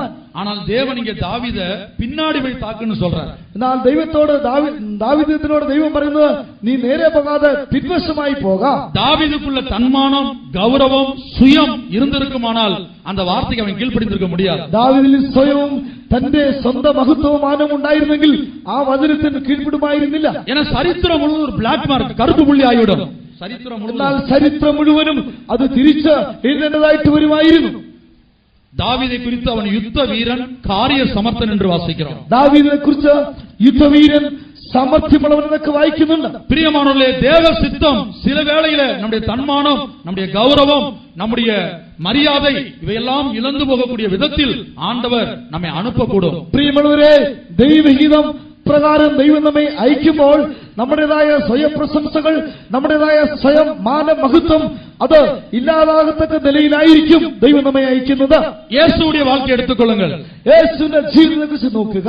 லாசரு சீரியஸ் ஸ்டார்டிங் இமிடியட்லி ஒரு தந்தி வந்தது. ലാസർ വളരെ അത് സീരിയസ് ആയി കിടക്കുന്നു. എത്രയും വേഗത്തിൽ വരണമെന്നതായ ഒരു വാർത്ത കിട്ടി. இயேசு அந்த குடும்பத்தை மிகவும் சிநேகித்தார். ആ കുടുംബത്തെ യേശു വളരെ സ്നേഹിച്ചിരുന്നു. ஒரு தவறு, நான் ஒரு தவறு பண்ணிவிட்டேன், லாசர் என்று எழுதவில்லை. ഞാനൊരു തെറ്റ് പറഞ്ഞ് ലാസർ എന്ന് പറഞ്ഞില്ല. நீர் சிநேகிக்கிறவன் வியாதியா இருக்கிறான், നീ സ്നേഹിക്കുന്നവൻ ദീനമായി കിടക്കുന്നു. அப்படிதான் தந்தி வந்தது. അങ്ങനെയാണ് ഈ വാർത്ത വന്നത്. இயேசு வானத்தை பார்த்தார். യേശു ആകാശത്തേക്ക് നോക്കി. பிதா அனுமதி கொடுக்கவில்லை. പിതാവ് അനുവദിച്ചില്ല. அதை என்னாகமம் 9ஆம் அதிகாரத்தில் படிக்கிறோம். അത് സംഖ്യാപുസ്തകം 9ആം അധ്യായത്തിൽ വായിക്കുന്നു. மேகமானது 2 நாளாவது, 1 மாதமாவது, 1 வருஷமாவது அது எழும்பாவிட்டால் இஸ்ரவேல் ஜனங்கள் கூடாரத்தை விட்டு வெளியே போகவே கூடாது. മേഘം 2 മാസത്തില് 9 മാസം ഇങ്ങനെയൊക്കെ ഉയരാതിരുന്നാൽ ഇസ്രായേൽ മക്കൾ പാളയം പുറപ്പെടുകയില്ല. பிரியமானவர்களே, சுருக்கமாக நாம் தேவனால் பரிசுத்தனுடைய ஆலோசனை பெற்று ஒவ்வொரு காரியங்களுக்கும் அனுப்பப்பட வேண்டும். പ്രിയമുള്ളവരെ, ചുരുക്കത്തിൽ പറയട്ടെ, നാം വിശുദ്ധന്മാരുടെ ആലോചനയാൽ ഓരോ കാര്യങ്ങൾക്കും നാം പുറപ്പെടണം. நான் கிறிஸ்தவ சமுதாயம் எல்லாவற்றுக்கும், பெந்தகோஸ்தே சமுதாயம் எல்லாவற்றுக்கும் அல்ல, எடுத்துக்கொள்ளப்படக்கூடிய சபைக்குள்ள தகுதியை சொல்லுகிறேன். എല്ലാ ക്രിസ്തീയ സഭകൾക്കും എല്ലാ പെന്തക്കോസ്ത് സഭകൾക്കും വേണ്ടിയല്ല, കർത്താവിന്റെ രഹസ്യത്തിൽ ചേർത്ത് കൊള്ളപ്പെടുവാൻ വേണ്ടിയുള്ളവർക്ക് വേണ്ടിയുള്ളതായ യോഗ്യതകളാണ് ഇപ്പോൾ പറയുന്നത്. இரண்டாவதாக அவன் அழைக்கப்பட்டவனாக இருக்க வேண்டும். രണ്ടാമതായി അവർ അയക്കപ്പെട്ടവനായിരിക്കണം. 10ஆம் அதிகாரம் 5ஆம் வசனம் அனுப்பப்பட்டவன். മത്തായി 10:5 അയക്കപ്പെട്ടവൻ. இரண்டாவது அவன் அழைக்கப்பட்டவன். രണ്ടാമതായി അവൻ വിളിക്കപ്പെട്ടവനായിരിക്കണം. எபிரேயர் 5ஆம் அதிகாரம் 4ஆம் வசனம். എബ്രായർ 5:4 വാക്യം. மூன்றாவதாக அவன் அபிஷேகம் பண்ணப்பட்டவன். മൂന്നാമതായി അവൻ അഭിഷേകം ചെയ്യപ്പെട്ടവനായിരിക്കണം. 1 பேதுரு 1:12. 1 പത്രോസ് 1:12. நான்காவதாக மாம்சத்தின்படி ஒருவரை அறியக்கூடாது. നാലാമതായി ജനപ്രകാരം ആരെയും അറിയാതെ ജീവിക്കുന്നവനായിരിക്കണം. 2 கொரிந்தியர் 5:16. 2 കൊരിന്ത്യർ 5:14. அடுத்து எல்லாவற்றையும் வெறுத்து விட்டவனாய் இருக்க வேண்டும். സകലത്തെയും വെറുത്തു വിട്ടവനായിരിക്കണം. லூக்கா 14:26. ലൂക്കോസ് 14:26 വാക്യം. விசுவாச ஜீவியம் செய்கிறவனாய் இருக்க வேண்டும். അടുത്തത് വിശ്വാസം ജീവിതം ചെയ്യുന്നവനായിരിക്കണം. எபிரேயர் 10:38. എബ്രായർ 10:38. அடுத்து பரிசுத்த ஜீவியம் செய்ய வேண்டும். അടുത്തതായി വിശുദ്ധ ജീവിതം ചെയ്യുന്നവനാകണം. 1 தெசலோனிக்கர் 4:7. 1 തെസ്സലോനിക്കർ 4:7. கிறிஸ்தவ சமுதாயமே, நீங்கள் கடந்து செல்கிற சபையிலே உள்ளதான அப்போஸ்தலர் என்று சொல்லக்கூடிய அந்த ஊழியர்கள் இந்த 7 தகுதிகள் உடையவர்களாய் இருக்கிறார்கள் என்பதை நீங்கள் சோதித்து பாருங்கள். ക്രിസ്തീയ സഭയെ നിങ്ങൾ ആരാധിപ്പാൻ ചെല്ലുന്നതായ സഭയിലെ അപ്പോസ്തലൻ എന്ന് പറഞ്ഞ ശുശ്രൂഷകർക്ക് ഈ പറയപ്പെട്ടതായ 7 വിധമായ യോഗ്യതകൾ ഉണ്ടോ എന്ന് പരിശോധിക്കുക. இனி இந்த அப்போஸ்தல உபதேசத்தை, இந்த ஊழியத்தை இஷ்டப்படி செய்யக்கூடாது. ഈ അപ്പോസ്തലിക ഉപദേശത്തെ, ഈ ശുശ്രൂഷയെ ഇഷ്ടംപോലെ ചെയ്യുവാൻ പാടില്ല. இந்த அப்போஸ்தல ஊழியத்தை ஒரு முறைமையின்படி செய்ய வேண்டும். അപ്പോസ്തലിക ഉപദേശത്തെ, ശുശ്രൂഷയെ ഒരു ക്രമപ്രകാരം ചെയ്യണം. அதை எபிரேயர் 5ஆம் அதிகாரம் 10ஆம் வசனத்தை வாசிக்கும் போது ஆண்டவராகிய இயேசு கிறிஸ்து தான் செய்ததான ஊழியத்தை மெல்கிசேதேக்கின் முறைமையின்படி செய்தார். ഇബ്രാഹിം 5:10 വാക്യം നാം വായിക്കുമ്പോൾ കർത്താവായ യേശു ക്രിസ്തു താൻ ചെയ്തതായ ശുശ്രൂഷയെ മൽക്കീസേദെക്കിന്റെ ക്രമപ്രകാരമുള്ള ശുശ്രൂഷയായിരുന്നു എന്ന് പറയുന്നു. பிரியமானவர்களே, இன்றைக்கு இயேசுவின் நாமத்தில் எத்தனையோ ஊழியங்களை செய்கிறார்கள், குணமாக்குகிறார்கள், பிசாசுகளை துரத்துகிறார்கள். പ്രിയമുള്ളവരെ, ഇന്ന് യേശുവിന്റെ നാമത്തിൽ എത്രയോ ശുശ്രൂഷകൾ ചെയ്യുന്നു, സൗഖ്യമാക്കുന്നു, പിശാചുകളെ പുറത്താക്കുന്നു. ஆனால் ஒரே ஒரு கேள்வி, ஆண்டவராகிய இயேசு செய்தது போல மெல்கிசேதேக்கின் முறைமையின்படி நீ ஊழியம் செய்து கொண்டிருக்கிறாயா? ജനങ്ങളെ നടത്തിക്കൊണ്ടിരിക്കുകയാ? എന്നാൽ ഒരു ചോദ്യം ചോദിക്കട്ടെ. കർത്താവായ യേശു ക്രിസ്തു ചെയ്തതുപോലെ മൽക്കിസേദക്കിന്റെ ക്രമപ്രകാരമുള്ള ഒരു ശുശ്രൂഷ നീ ചെയ്യുന്നുവോ? ജനങ്ങളെ അതിന് പ്രകാരം മുൻപോട്ട് നടത്തുന്നുവോ? മൊത്ത ഉലകത്തിലും എത്രയോ ഊഴിയങ്ങൾ ഇരിക്കുന്നത്, എത്രയോ സഭകൾ ഇരിക്കുന്നത്. മുഴു ലോകത്തിലും എത്രയോ ശുശ്രൂഷകരും എത്രയോ സഭകളും ശുശ്രൂഷകളും ഉണ്ട്. ஆனால் വേദത്തില് രണ്ടേ രണ്ട് ഊഴിയം தான் இருக்குது. എന്നാൽ തിരുവചനം പറയുന്നത് രണ്ടേ രണ്ട് ശുശ്രൂഷയെ കുറിച്ച്. முதல் ஊழியமாகிய ஆரோனின் முறைமையின்படியான ஊழியத்தில ജനങ്ങളെ പൂർണ്ണപ്പെടുത്ത முடியவில்லை. ആദ്യത്തെ ശുശ്രൂഷയായ അഹരോന്റെ ക്രമപ്രകാരമുള്ള ആ ശുശ്രൂഷയാൽ ജനങ്ങൾക്ക് പൂർണ്ണത പ്രാപിപ്പാൻ കഴിയുന്നില്ല. ஆகவே தான் ஆண்டவராയ இயேசு கிறிஸ்துவின் மூலமாக மெல்கிசேதேக்கின் முறைமை என்கிற முறைமையை பிதாவாகிய தேவன் பூமியிலே கொண்டு வந்தார். അതിനുവേണ്ടിയാകുന്നു അതിനാലാകുന്നു കർത്താവായ യേശു ക്രിസ്തുവിനെ മൽക്കിസേദക്കിന്റെ ക്രമപ്രകാരമുള്ള പൗരോഹിത്യത്തിനായി പിതാവായ ദൈവം ഭൂമിയിലേക്ക് അയച്ചത്. എബ്രായർ 7:11. എബ്രായർ 7:11 വാസിക്ക വേണ്ട, കുറിத்து കൊള്ളുക. വായിക്കേണ്ട, കുറിച്ചു കൊള്ളുക. അപ്പൊ മുതൽ ഊഴിയം തോൽവിയടൈந்தது. ഒന്നാമത്തെ പൗരോഹിത്യം ശുശ്രൂഷ തോറ്റുപോയി. அந்த ஊழியத்தினாலே ஜனங்களை பூர்ணப்படுத்த முடியவில்லை. ആ ശുശ്രൂഷയാൽ ജനങ്ങളെ പൂർണ്ണത പ്രാപിപ്പാൻ കഴിയുന്നില്ല. ஆனா இன்றைக்கு முழு உலகத்துல உள்ளவங்களை பார்த்தீங்கன்னு சொன்னால் அந்த ஆரோனின் முறைமையின்படியான ஊழியம் கூட இன்றைக்கு பலரும் செய்கிறது இல்லை. എന്നാൽ ഇന്ന് മുഴു ലോകത്തെ നാം നോക്കുകയാണെങ്കിൽ അന്നുള്ളതായ അഹരോന്റെ ക്രമപ്രകാരമുള്ള ശുശ്രൂഷ പോലും ഇന്ന് ജനങ്ങൾ ചെയ്യുന്നില്ല. அதாவது ஊழியம் செய்கிற சபையை நடத்தக்கூடிய ஒரு நடத்திப்புக்காரனுக்கு ஆரோனின் பிரதிஷ்டை கூட இன்றைக்கு முழு உலகத்துல ஊழியம் செய்யற மற்றவர்களுக்கு இல்லை. ആകയാൽ ശുശ്രൂഷ ചെയ്യുന്ന ആ ശുശ്രൂഷകർക്ക് ആ അഹരോന്റെ ക്രമപ്രകാരമുള്ള ശുശ്രൂഷകരുടെ യോഗ്യത പോലും ഇന്ന് മറ്റുള്ള സഭകളിൽ ഇല്ല. ആരോനുடைய ஊழியத்தினுடைய பிரதிஷ்டை என்ன? അഹരോന്റെ ക്രമപ്രകാരമുള്ള ശുശ്രൂഷയുടെ പ്രതിഷ്ഠ എന്താകുന്നു? ഉപാഗമം 33:9. ആവർത്തന പുസ്തകം 33:9. தன் தகப்பனுக்கும் தன் தாய்க்கும் நான் உங்களை பாரேன் என்று சொல்லி தன் சகோதரரை அங்கீகரியாமல் தன் பிள்ளைகளையும் அறியாமல் இருக்கிறவன் வசமாக ஊரிமும் தும்மியும் இருப்பதாக. അവൻ അപ്പനെയും അമ്മയെയും കുറിച്ച് ഞാൻ അവരെ കണ്ടില്ല എന്ന് പറഞ്ഞു. സഹോദരന്മാരെ അവൻ ആദരിച്ചില്ല, സ്വന്തം മക്കളെ നോർത്തില്ല. നിന്റെ വചനം അവർ പ്രമാണിച്ചു. தேவ ஜனங்களை நடத்தும்படியாக ஊழியம் செய்யும்படியாக இறங்கி வந்த ஒரு ஊழியக்காரன் தகப்பனுக்கும் தாய்க்கும் பாரேன் என்று சொல்ல வேண்டும். தன் சகோதரன் இது என் சகோதரன் என்று அங்கீகரிக்க கூடாது. தான் சொந்த பிள்ளைகளையும் கூட இது என் பிள்ளை என்று அறியாமல் ஜீவிக்க வேண்டுமாம் പഴയ ഏർപ്പാട്ട് ஊழியத்துல. പഴയ നിയമകാലത്ത് അഹരോന്റെ ക്രമപ്രകാരമുള്ള ശുശ്രൂഷ എന്ന് പറയുമ്പോൾ ആ ശുശ്രൂഷയ്ക്കായി ഒരുവൻ ഇറങ്ങി തിരിച്ചാൽ അപ്പനെയും അമ്മയെ കുറിച്ച് ഞാൻ അവരെ കണ്ടില്ല എന്ന് പറയണം. സ്വന്തം സഹോദരന്മാരെ ആദരിക്കരുത് എന്നുള്ള പ്രമാണം കൊടുത്തിരിക്കുന്നു. ஆனால் புதிய அந்த ஊழியத்தினாலேயே அந்த பிரதிஷ்ഠையினாலே ஜனங்கள் பூர்ணப்படுத்த முடியவில்லை. എന്നാൽ അങ്ങനെയുള്ളതായ ശുശ്രൂഷയാലും പ്രതിഷ്ഠയാലും ജനങ്ങളെ പൂർണ്ണപ്പെടുത്തുവാൻ കഴിയുന്നില്ല. ஆகவே ஆண்டவர் இரண்டாவது ஊழியமாகிய மெல்கிசேதேக்கின் முறைமையின்படியான ஊழியத்தை பூமியிலே ஸ்தாபித்தார். ആകയാൽ ദൈവം രണ്ടാമത് ഒരു ശുശ്രൂഷയായി മൽക്കിസേദക്കിന്റെ ക്രമപ്രകാരമുള്ള ഒരു ശുശ്രൂഷയെ ഭൂമിയിൽ സ്ഥാപിച്ചു. தாவீதுக்கு ஒரு சந்தேகம் காணப்பட்டது. ദാവീദിന് ഒരു സംശയം ഉണ്ടായിരുന്നു. அவர் தரிசனத்திலே ஆண்டவரை கேட்கிறார். ദർശനത്തിൽ ദൈവത്തോട് താൻ ചോദിക്കുന്നത് நம்முடைய புதிய ஏற்பாடு சபையார் பார்க்கவில்லை. നമ്മുടെ പുതിയ സഭയെ താൻ കണ്ടിട്ടില്ല. ஆனா அதே வேளை தரிசனத்தில் ஆண்டவரை கேட்கிறார். ദർശനത്തിൽ ദൈവത്തോട് ചോദിക്കുന്നത്, ஆண்டவரே ஆரோனின் முறைமையின்படியான ஊழியத்தை நீ மாற்றினது போல இந்த மெல்கிசேதேக்கின் முறைமையின்படியான ஊழியத்தையும் மாற்றுவீரோ? താവേ അഹരോന്റെ ക്രമപ്രകാരം ശുശ്രൂഷയെ നീ മാറ്റിയതുപോലെ ഈ മൽക്കിസേദക്കിന്റെ ക്രമപ്രകാര ശുശ്രൂഷയെയും നീ മാറ്റുമോ?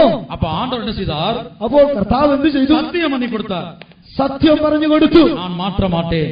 സത്യം ചെയ്തു, ഞാൻ മാറ്റുകയില്ല. 110 சங்கீதம் 4 வசனத்தில் படிக்கிறோம். 110 സങ്കീർത്തനം 4 വാക്യത്തിൽ വായിക്കുന്നു, கர்த்தர் ஆணையிட்டார், மனம் மாற மாட்டார். ദൈവം സത്യം ചെയ്തിരിക്കുന്നു, ആണയിട്ടത് അവൻ മാറ്റുകയില്ല. மெல்கிசேதேக்கின் முறைமையின்படியான ஊழியத்தை இனி ஆண்டவர் மாற்றப் போகிறது இல்லை. മൽക്കിസേദക്കിന്റെ ക്രമപ്രകാരമുള്ള ശുശ്രൂഷയെ ദൈവം ഇനി മാറ്റുകയില്ല. யூதா கோத்திரத்தில் பிறந்த இயேசு அந்த மெல்கி சிதேக்கின் முறையின்படி ஊழியம் செய்தார். യഹൂദാ കുടുംബത്തിൽ ഗോത്രത്തിൽ പിറന്നതായ യേശു മൽക്കിസേദക്കിന്റെ ക്രമപ്രകാരമുള്ള ശുശ്രൂഷ ചെയ്തു. அந்த ஊழியத்துக்கு பல பிரதிஷ்டைகள் இருக்கிறது. ആ ശുശ്രൂഷയ്ക്ക് പല പ്രതിഷ്ഠകളുണ്ട്. ஒரே ஒரு பிரதானமான விஷயத்தை மாத்திரம் நான் சொல்கிறேன். ഒരു പ്രധാന വിഷയത്തെ മാത്രം പറയട്ടെ. மெல்கி சிதேக்கின் முறையின்படியான ஊழியம் செய்கிற ஒரு ஊழியன் அன்னகனாய் இருக்க வேண்டும். മൽക്കിസേദക്കിന്റെ ക്രമപ്രകാരം ശുശ്രൂഷ ചെയ്യുന്ന ഒരു ശുശ്രൂഷകൻ ഷണ്ണനായിരിക്കണം. பிரியமானவர்களே, இன்றைக்கு எத்தனையோ பேர் ஊழியம் செய்கிறார்கள். പ്രിയമുള്ളവരെ, ഇന്ന് എത്രയോ പേർ ശുശ്രൂഷ ചെയ്യുന്നുണ്ട്. பாவத்தோடு சாபத்தோடு ஜனங்கள் அந்த சபைகளுக்கு போகிறார்கள். പാപത്തോടും ഭാരത്തോടും ജനങ്ങൾ ആ സഭകളിൽ ശാപത്തോടും ജനങ്ങളിലേക്ക് പോകുന്നു. ஆனால் அந்த ஊழியக்காரன் அந்த ஜனங்களுக்கு ஜெபித்து அந்த ஜெபத்தை பரலோகம் கேட்க வேண்டுமானால் தேவன் ஒரு கண்டிஷன் வைத்திருக்கிறார். ஜனங்களுக்காக ஜெபிக்கக்கூடிய ஒரு ஊழியக்காரன் ஒரு அன்னகனாய் இருக்க வேண்டும். ആ ശുശ്രൂഷക്കാരൻ ജനങ്ങളുടെ പ്രാർത്ഥിച്ച് അവരുടെ ഭാരങ്ങൾ എല്ലാ പാവങ്ങളെല്ലാം ദൈവത്തിന്റെ സന്നിധിയിൽ നിരപ്പ് പ്രാപിക്കണമെങ്കിൽ ആ ശുശ്രൂഷക്കാരൻ ഒരു ഷണ്ണനായിരിക്കണമെന്ന്. அன்னகனாய் இருக்கக்கூடிய ஒரு ஊழியக்காரன் தன்னுடைய ஜனத்துக்கு ஜெபித்தால் தான் அந்த ஜெபத்தை பரலோகம் அங்கீகரிக்கும். ഷണ്ണനായിരിക്കുന്ന ഒരു ശുശ്രൂഷക്കാരൻ തന്റെ ജനത്തിന് വേണ്ടി പ്രാർത്ഥിക്കുമ്പോഴാണ് ആ പ്രാർത്ഥനയെ സ്വർഗം അംഗീകരിക്കുന്നത്. ஏசாயா 56 அதிகாரம் 7 வசனத்தை ஒரு பாசையில மலையாளத்துல மட்டும் வாசிங்க. യെശയ്യാ പ്രവചനം 56 മലയാളത്തിൽ വായിക്കാം. அவர்களுடைய பலிகளும் അവരുടെ യാഗങ്ങളും சர்வாங்க தகனங்களும் അവരുടെ ഹനനയാഗങ്ങളും என் பலிபீடத்தின் மேல் அங்கீகரிக்கப்பட்டிருக்கும். എന്റെ യാഗപീഠത്തിന്മേൽ പ്രസാദകരമായിരിക്കും. மிகவும் தெளிவாய் விளங்கிக் கொள்ளுங்கள். വളരെ വ്യക്തമായി മനസ്സിലാക്കിക്കൊള്ളുക. அந்த அதிகாரம் முழுவதும் அன்னக பிரதிஷ்டையுள்ள ஒரு ஊழியக்காரனை குறித்து ஆண்டவர் பேசியிருக்கிறார். ഈ അധ്യായം മുഴുവനും ഷണ്ണനായ ഒരു ശുശ്രൂഷനെ കുറിച്ച് വെളിപ്പെടുത്തുന്നു. அந்த அன்னகன் செலுத்தக்கூடிய பலிகள் தான், அந்த அன்னகன் செலுத்தக்கூடிய காணிக்கைகள் தான் தேவ சமூகத்திலே பலிபீடத்திலே அது அங்கீகரிக்கப்பட்டிருக்கும். ഷണ്ണന്മാരായ ശുശ്രൂഷകൾ കൊടുക്കുന്നതായ യാഗങ്ങളും അവരുടെ കാണിക്കകളുമാണ് ദൈവസന്നിധിയിൽ അംഗീകരിക്കപ്പെടുന്നത്. ஆகவே தான் இயேசு கிறிஸ்து இந்த பூமியில் இருந்தபோது 3 வித அன்னகர்களை குறித்து சொல்லியிருக்கிறார். ആകയാൽ യേശു ഭൂമിയിലായിരുന്ന കാലത്ത് 3 വിധത്തിലുള്ള ഷണ്ണന്മാരെ കുറിച്ച് പറഞ്ഞത്, ஒன்று பிறப்பிலேயே அன்னகர்களாக பிறப்பவர்கள், ഒന്ന് ജനനത്തിൽ തന്നെ ഷണ്ണന്മാരായി ജനിച്ചവർ, இரண்டாவதாக மனுஷர்களால் அன்னகர்கள் ஆக்கப்பட்டவர்கள், രണ്ടാമത്തെ മനുഷ്യന്മാരാൽ ഷണ്ണന്മാരാക്കപ്പെട്ടവർ, மூன்றாவதாக பரலோக ராஜ்யத்துக்காக தங்களை அன்னகர்களாக்கி கொண்டவர்கள். മൂന്നാമതായി സ്വർഗരാജ്യ നിമിത്തം തങ്ങളെ തന്നെ ഷണ്ണന്മാരാക്കിയവർ. அதை சொல்லிவிட்டு அடுத்து கீழே சொல்லுகிறார், வரம் பெற்றவர்களே தவிர இந்த வசனத்தை ஒருவரும் ஏற்றுக்கொள்ள மாட்டார்கள். അത് പറഞ്ഞതിന് ശേഷം തൊട്ട് താഴെ പറയുന്നു, വരം ഗ്രഹിച്ചവർക്കല്ലാതെ ഈ കാര്യം മനസ്സിലാക്കുവാൻ കഴിയുകയില്ല. இதை என்னுடைய அனுபவ ரீதியாக நான் சந்திக்க நேர்ந்தது. ഇതിന്റെ അനുഭവത്തോടുകൂടെ അനുഭവിപ്പാനിടയാകേണ്ടുന്നു. அதுக்கப்புறம் தான் ஆண்டவர் எனக்கு இந்த வசனத்தை சொல்லி கொடுத்தார். അതിനുശേഷമാണ് ദൈവവിവാദനം എനിക്ക് പറഞ്ഞു തന്നത്. இந்த அன்னக பிரதிஷ்டையில செய்யக்கூடிய ஊழியத்தை எல்லா கிறிஸ்தவர்களும் ஏற்றுக்கொள்ள மாட்டார்கள். வரம் பெற்றவர்கள் மாத்திரம்தான் இதை ஏற்றுக்கொள்ள முடியும். ഈ ഷണ്ണന്റെ പ്രതിഷ്ഠയിൽ ചെയ്യുന്ന ശുശ്രൂഷ എല്ലാ ക്രിസ്ത്യാനികളും അംഗീകരിക്കുന്നില്ല. പിന്നെയോ വരം ലഭിച്ചവർ മാത്രമേ അംഗീകരിക്കുകയുള്ളൂ. ஒரு நம்முடைய விசுவாசுடைய வீட்டுக்கு நான் ஒரு இடத்துல ஊழியம் செய்யும்போது விசிட்டிங் போனேன். ഞാൻ ഒരു സ്ഥലത്ത് ശുശ്രൂഷ ചെയ്തപ്പോൾ ഒരു വിശ്വാസിയുടെ ഭവനത്തിലേക്ക് വിസിറ്റിങ്ങിനായി പോയി. அந்த நம்முடைய விசுவாசுடைய சகோதரியுடைய மாமனார் வேறொரு சபையில் உள்ள விசுவாசியா இருந்தார். ആ വിശ്വാസി സഹോദരന്റെ അമ്മായിയപ്പൻ മറ്റൊരു സഭയുടെ ഒരു വിശ്വാസിയായിരുന്നു. அப்ப நான் போன வேளையிலே அந்த சபை பாஸ்டர் அங்க வந்திருந்தார். ഞാൻ അവിടെ ചെന്ന സമയത്ത് തന്റെ സഭയിലെ പാസ്റ്ററും അവിടെ വന്നിരുന്നു. அப்ப அவர் இந்த ஊழியத்தை குறித்து பேச ஆரம்பித்தார். അവർ വന്ന് ഈ ശുശ്രൂഷയെ കുറിച്ച് സംസാരിക്കാൻ തുടങ്ങി. நீங்க பைபிள்ல எழுதப்பட்டதுக்கு விரோதமாக ஊழியம் செய்கிறீர்கள். നിങ്ങൾ ബൈബിളിൽ പറഞ്ഞതിന് എതിരായി നിങ്ങൾ ശുശ്രൂഷ ചെയ്യുന്നു പറഞ്ഞു. அவர் தீமோத்தேயுக்கு சொல்லப்பட்ட வசனத்தை எடுத்துக்கொண்டு சொந்த குடும்பத்தையே ஒருவனுக்கு நடத்த தெரியாவிட்டால் எப்படி சபையை விசாரிப்பான்? തിമോത്തിയോസിനോട് പറഞ്ഞതായ വചനപ്രകാരം സ്വന്തം കുടുംബത്തെ ഒരുവൻ നടത്തുവാൻ കഴിയുന്നില്ലെങ്കിൽ സഭയെ എങ്ങനെ നടത്തും എന്ന വചനം എടുത്തതിനോട് സംസാരിച്ചു. பிரியமானவர்களே, அந்த நாட்கள்ல ஊழியக்காரர்கள் குறைவு. പ്രിയമുള്ളവരെ, ആ കാലങ്ങളിൽ ശുശ്രൂഷകർ കുറവായിരുന്നു. ஆகவே என்ன செய்தார்கள்? பரிசுத்தவான்கள், அப்போஸ்தலர்கள், கண்காணிகள் என்று சொல்லக்கூடிய சபையில உத்தம விசுவாசிகளிடத்துல சபையை நடத்தும்படியான பொறுப்பை കൊടുത്തിരുந்தார்கள். ആ കാലങ്ങളിൽ അപ്പോസ്തലന്മാർ, മൂപ്പന്മാർ എന്ന് പറയപ്പെടുന്ന സഭയിലെ ഉത്തമരായ വിശ്വാസികളുടെ പക്കൽ സഭയുടെ ഉത്തരവാദിത്വം ചുമതലയായി ഏൽപ്പിച്ചിരുന്നു. இன்றைக்கும் சவுதி தேசத்துல நம்முடைய விசுவாசிகள் தான் சபையை நடத்தி கொண்டு போகிறார்கள். ഇന്നും സൗദിയിൽ നമ്മുടെ വിശ്വാസികളാണ് സഭ നടത്തിക്കൊണ്ടു പോകുന്നത്. இவர்களுக்கு பேர் கண்காணி, அப்போஸ்தலன் அல்ல. ഇവിടെ പറയുന്ന ഈ അധ്യക്ഷൻ അപ്പോസ്തലനല്ല, கண்காணி. അധ്യക്ഷൻ அதாவது சபையை ஒரு சூப்பர்வைசர் வேலை பண்றது. അവർ സഭയെ ചുമതല എടുക്കുന്നു. கர்த்தருடைய பரிசுத்த நாமத்துக்கு உண்டாகட்டும். ദൈവനാമത്തിന് മഹത്വം ഉണ്ടാകട്ടെ. அப்ப இவர் இந்த வசனத்தை எடுத்துக்கொண்டு അവർ ഈ വചനം വിശ്വസിച്ച சொந்த குடும்பத்தை நடத்த தெரியாதவன் எப்படி சபையை விசாரிப்பான்? സ്വന്തം കുടുംബത്തെ നടത്തുവാൻ കഴിയാത്തവൻ എങ്ങനെ സഭയെ നടത്തും? உங்களுக்கு மனைவி பிள்ளைகள் இல்லை, நீங்கள் எப்படி சபையை நடத்த முடியும்? നിങ്ങൾക്ക് ഭാര്യ മക്കളുമില്ലല്ലോ, എങ്ങനെ സഭയെ നടത്തുവാൻ കഴിയും? அப்பொழுது நான் சொன்னேன், கல்யாணமாகாத பரிசுத்த பவுல் கல்யாணமாகாத தீமோத்தேயுக்கு எழுதின நிருபம் தான் இப்ப நீங்க சொல்ற வசனம். അപ്പോൾ ഞാൻ പറഞ്ഞത് വിവാഹം കഴിക്കാത്തത് വിശുദ്ധ പൗലോസ് വിവാഹം കഴിക്കാത്തവനായ തിമോത്തിയോസിന് പറയുന്ന വിഷയമാകുന്നു ഇത്. எத்தனையோ முறை சொல்லி அவர் ஏற்றுக்கொள்ளவில்லை. എത്രയോ പ്രാവശ്യം പറഞ്ഞാലും അവർ അംഗീകരിച്ചില്ല. பிரியமானவர்களே, ஒரு கதை எனக்கு ஞாபகத்துக்கு வருகிறது. പ്രിയമുള്ളവരെ, ഒരു കഥ എനിക്ക് ഓർമ്മയിൽ വരുന്നു. நடந்த சம்பவம் தான். അത് നടന്ന സംഭവമാണ്. ஒரு பட்டிக்காட்டான் என்ன செய்தான், ஒரு கிராமத்தான் அவனுடைய வீட்டுல வந்து அந்த ஒரு குறிக்கப்பட்ட ஒரு பணக்காரர் தான் வேலை செய்யக்கூடிய ஓனருடைய அந்த முதலாளியுடைய வீட்டுக்கு போன போது ஒரு ரேடியோவை பார்த்தான். ഒരു ഗ്രാമക്കാരൻ താൻ ജോലി ചെയ്യുന്ന മുതലാളിയുടെ വീട്ടിൽ ചെന്നപ്പോൾ റേഡിയോ താൻ കണ്ടു. அந்த ரேடியோவை பார்த்தபோது இவனுக்கு ஒரு ஆசை வந்தது, என்னுடைய வீட்டில் ஒரு ரேடியோ வாங்கணும். റേഡിയോ കണ്ടപ്പോൾ തനിക്കൊരു ആഗ്രഹം വന്നു, എന്റെ വീട്ടിലും ഒരു റേഡിയോ ഉണ്ടാകണം. அதுக்காக அந்த முதலாளி வீட்டுல இது என்ன விலைன்னு கேட்டான். മുതലാളി വീട്ടിലോട്ട് ചോദിച്ചു, ഇതിന് വില എന്താകും ചോദിച്ചു. இது எங்க கிடைக்கும்னு கேட்டான். ഈ റേഡിയോ എവിടെ കിട്ടും? அவன் கொஞ்சம் கொஞ்சமா பணத்தை சேர்த்து இந்த ரேடியோவுடைய விலைக்கு பணத்தை சேர்த்துட்டான். അല്പമല്പമായ റേഡിയോ വാങ്ങി പണം ശേഖരിച്ചു. சேர்த்த பிற்பாடு முதலாளி வீட்டுல வந்து கேட்டான், இது எங்க கிடைக்கும்? അത് പണം ശേഖരിച്ചതിന് ശേഷം മുതലാളി ചോദിച്ചു, ഈ റേഡിയോ എവിടെ കിട്ടും? நான் என்ன சொல்லி கேட்கணும்? പിന്നെ എന്ത് പറഞ്ഞ് ചോദിക്കണം ഇത് വാങ്ങിക്കണമെങ്കിൽ? அப்ப அந்த முதலாளி வீட்டுல சொன்னாங்க, பிலிப்ஸ் ரேடியோன்னு கேட்டு வாங்குங்க. മുതലാളി പറഞ്ഞു, ഫിലിപ്സ് റേഡിയോ വേണമെന്ന് ചോദിക്കാൻ പറഞ്ഞു. இவன் பணத்தை எடுத்துக்கிட்டு Philips radio Philips radio Philips radio Philips ரேடியோன்னு சொல்லிட்டே போனான். மனதுல தொந்தரவு, படிக்கல. ഇവൻ പണം കയ്യിലെടുത്തുകൊണ്ട് Philips radio Philips radio Philips radio എന്ന് പറഞ്ഞുകൊണ്ടേ പോകും. கடைக்கு போயாச்சு. കടയിലേക്ക് ചെന്നു. കടക്കാരൻ என்ன செஞ்சான், பணம் கொடுத்தனே பிலிப்ஸ் ரேடியோ எடுத்து கொடுத்தாச்சு. കടക്കാരൻ എന്ത് ചെയ്തു, പണം വാങ്ങിച്ചിട്ട് ഫിലിപ്സ് റേഡിയോ എടുത്ത് കൊടുത്തു. சரி, செக் பண்ணி காட்டுங்க சொல்லிவிட்டாங்க, நீங்க செக் பண்ணி பார்த்து வாங்கிட்டு வரணும். ഈ മുതലാളി പറഞ്ഞു, അതിനെ പരിശോധിച്ചിട്ട് വേണം നീ വാങ്ങിക്കൊണ്ട് വരുവാന്ന് പറഞ്ഞു. செக் பண்ண உடனேயே പരിശോധിച്ചപ്പോ அது என்ன சொல்லுச்சு, അത് പറഞ്ഞു, ஆல் இந்தியா ரேடியோ மாநில செய்திகள் வாசிப்பதுன்னு சொல்லுச்சு. ഓൾ ഇന്ത്യ റേഡിയോ എന്ന് പറഞ്ഞു. அப்ப இவன் சொன்னா, ரேடியோ போய் சொல்லுமாயா, அது ஆல் இந்தியா ரேடியோன்னு சொல்லுது. അപ്പോൾ ഇവൻ റേഡിയോ കള്ളം പറയോ, അത് ഓൾ ഇന്ത്യ റേഡിയോ എന്ന് പറയുന്നു. நீ பிலிப்ஸ் ரேடியோன்னு சொல்லி என்னை ஏமாத்த பாக்குற. നീ ഫിലിപ്സ് റേഡിയോ എന്ന് പറഞ്ഞ് എന്നെ കളിപ്പിച്ചല്ലോ. அவன் எவ்வளவோ கடைக்காரன் சொல்லி பார்த்தான். എത്രയോ പ്രാവശ്യം കടക്കാരൻ ഇങ്ങനെ പറഞ്ഞു. இங்க பாரியா பீன்னு எழுதி இருக்குது, നോക്കുക അവിടെ പീ എഴുതിയിരിക്കുന്നു, பக்கத்துல பாரு கச்சுன்னு எழுதி இருக்குது, അടുത്ത് എച്ച് എഴുതിയിരിക്കുന്നു. இவன் பட்டிக்காரனுக்கு பீயும் தெரியல கச்சுன்னு தெரியல, ஸ்கூலுக்கு போனா தானே தெரியும். ഇവൻ പഠിക്കാത്തവൻ, അവന് പിയോ എച്ച് എന്നൊന്നും അറിയത്തില്ല. நீ என்ன சொல்லியா, നീ എന്ത് പറയുന്നു? அந்த ரேடியோல அந்த அம்மா போய் சொல்லுவாங்களா? ആ ரேடியோல அம்மா வாசிக்கிறாங்கல்ல, ആ റേഡിയോയിൽ അമ്മ പോസ്റ്റ് പറയുമോ? நியூஸ் வாசிக்கிற அந்த பொம்பளை போய் சொல்லுவாங்களா? നീ ന്യൂസ് വായിക്കുന്നവർ പോസ്റ്റ് പറയുമോ? ஆல் இந்திய ரேடியோ அந்த அம்மா சொல்றாங்க. ஆல் இந்தியா ரேடியோ എന്നാണ് അവർ പറയുന്നത്. இன்றைக்கு அப்படித்தான் கிறிஸ்தவ சமுதாயம் ஏதோ ஒரு வசனத்தை பிடித்துக்கொண்டு இப்படி சொல்லிக் கொண்டிருக்கிறார்கள். ഇന്ന് അനേക ക്രിസ്തീയ സമൂഹങ്ങൾ ഏതോ ഒരു വചനം പിടിച്ചുകൊണ്ട് ഇങ്ങനെ പറയുകയാണ്. அப்படி அவர்கள் பிடித்துக்கொண்ட வசனம் தான் சொந்த குடும்பத்தை நடத்த தெரியாதவன் எப்படி சபையை விசாரிப்பான். അങ്ങനെ അവർ പിടിച്ചു പറയുന്ന വചനമാകുന്നു, സ്വന്തം കുടുംബത്തെ നടത്തുവാൻ കഴിയാത്തവർക്ക് എങ്ങനെ സഭയെ നടത്തുവാൻ കഴിയുമെന്ന്. பி என்ன, പി എന്താകുന്നു? പി എന്ത്? இது யாருக்கு எழுதினது? கல்யாணமாகாத பவுல் கல்யாணமாகாத தீமோத்தேயுக்கு எழுதினது, அதான் பி. ഇത് ആർക്കെഴുതുന്നു? വിവാഹം കഴിക്കാത്തതായ പൗലോസ് വിവാഹം കഴിക്കാത്ത തീമോത്തേയോസിന് എഴുതുന്നത്. பிரியமானவர்களே, அன்னக பிரதிஷ்டையிலே காணப்படுகிற ஒரு அப்போஸ்தலனால் எடுத்துக்கொள்ளப்படுகிற சபை இந்த பூமியிலே நடத்தப்பட வேண்டும். പ്രിയമുള്ളവരെ, ഷണ്ണന്മാരുടെ പ്രതിഷ്ഠയിലായിരിക്കുന്ന അപ്പോസ്തലന്മാരായിരിക്കണം എടുത്തുകൊള്ളപ്പെടുന്ന സഭ ഈ ഭൂമിയിൽ നടത്തപ്പെടേണ്ടത്. എല്ലാം പെരിയ ഭാഗ്യമുള്ളവர்கள், നമ്മെല്ലാം വലിയ ഭാഗ്യവാന്മാർ തന്നെ. നമ്മളെ പലരും ഐക്യത്തിൽ വന്നുവിട്ടോ, പലരും ഐക്യത്തിലേക്ക് വന്നിരിക്കുന്നു. ஆனா நமக்கு கன்ஃபியூஷன் ആണ്. இந்த சபையில வந்தவங்களுக்கு கைவிடப்படக்கூடிய சபைன்னு ஒரு உபதேசம் இருக்குது. എന്നാൽ നമുക്ക് ചിന്താകുഴപ്പമായിരിക്കുന്നു, സഭയിൽ വന്നിരിക്കുന്നവർക്ക് കൈവിടപ്പെടുന്ന ഉപദേശമാണെന്നോ. அப்ப விசுவாசிகள் மத்தியிலும் ஊழியக்காரங்க மத்தியிலும் எப்படி கைவிடப்படுறாங்க?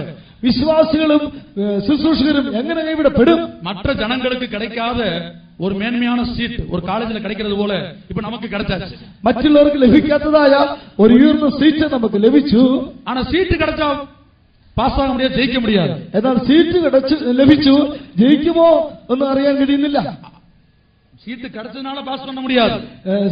സീറ്റ് ലഭിച്ചത് കൊണ്ട് പാസ്സാകണമെന്നില്ല. அங்க 5 பாடங்கள் இருக்கிறது.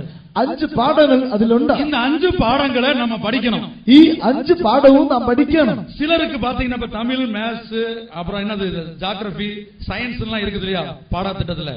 சிலருக்கு பார்த்தா சில சப்ஜெக்ட் மண்டையிலே ஏறாது. ചിലർക്ക് തമിഴ്, ജോഗ്രഫി, ഫിസിക്സ് മറ്റൊക്കെ ഉണ്ട്. ചിലർക്ക് തമിഴ് മണ്ടയിൽ കയറിയില്ല. அதுபோல இந்த பெந்தோஸ்தே ஐக்கியத்துல வந்த அநேக தேவ ஜனங்களுக்கு அபிஷேகம் பண்ணப்பட்ட வருஷ கணக்கா விசுவாசிகளா இருக்கிறவங்களுக்கு இந்த 5 சப்ஜெக்ட்ல 1-2 சப்ஜெக்ட் அவங்களுக்கு விளங்குறதே இல்ல.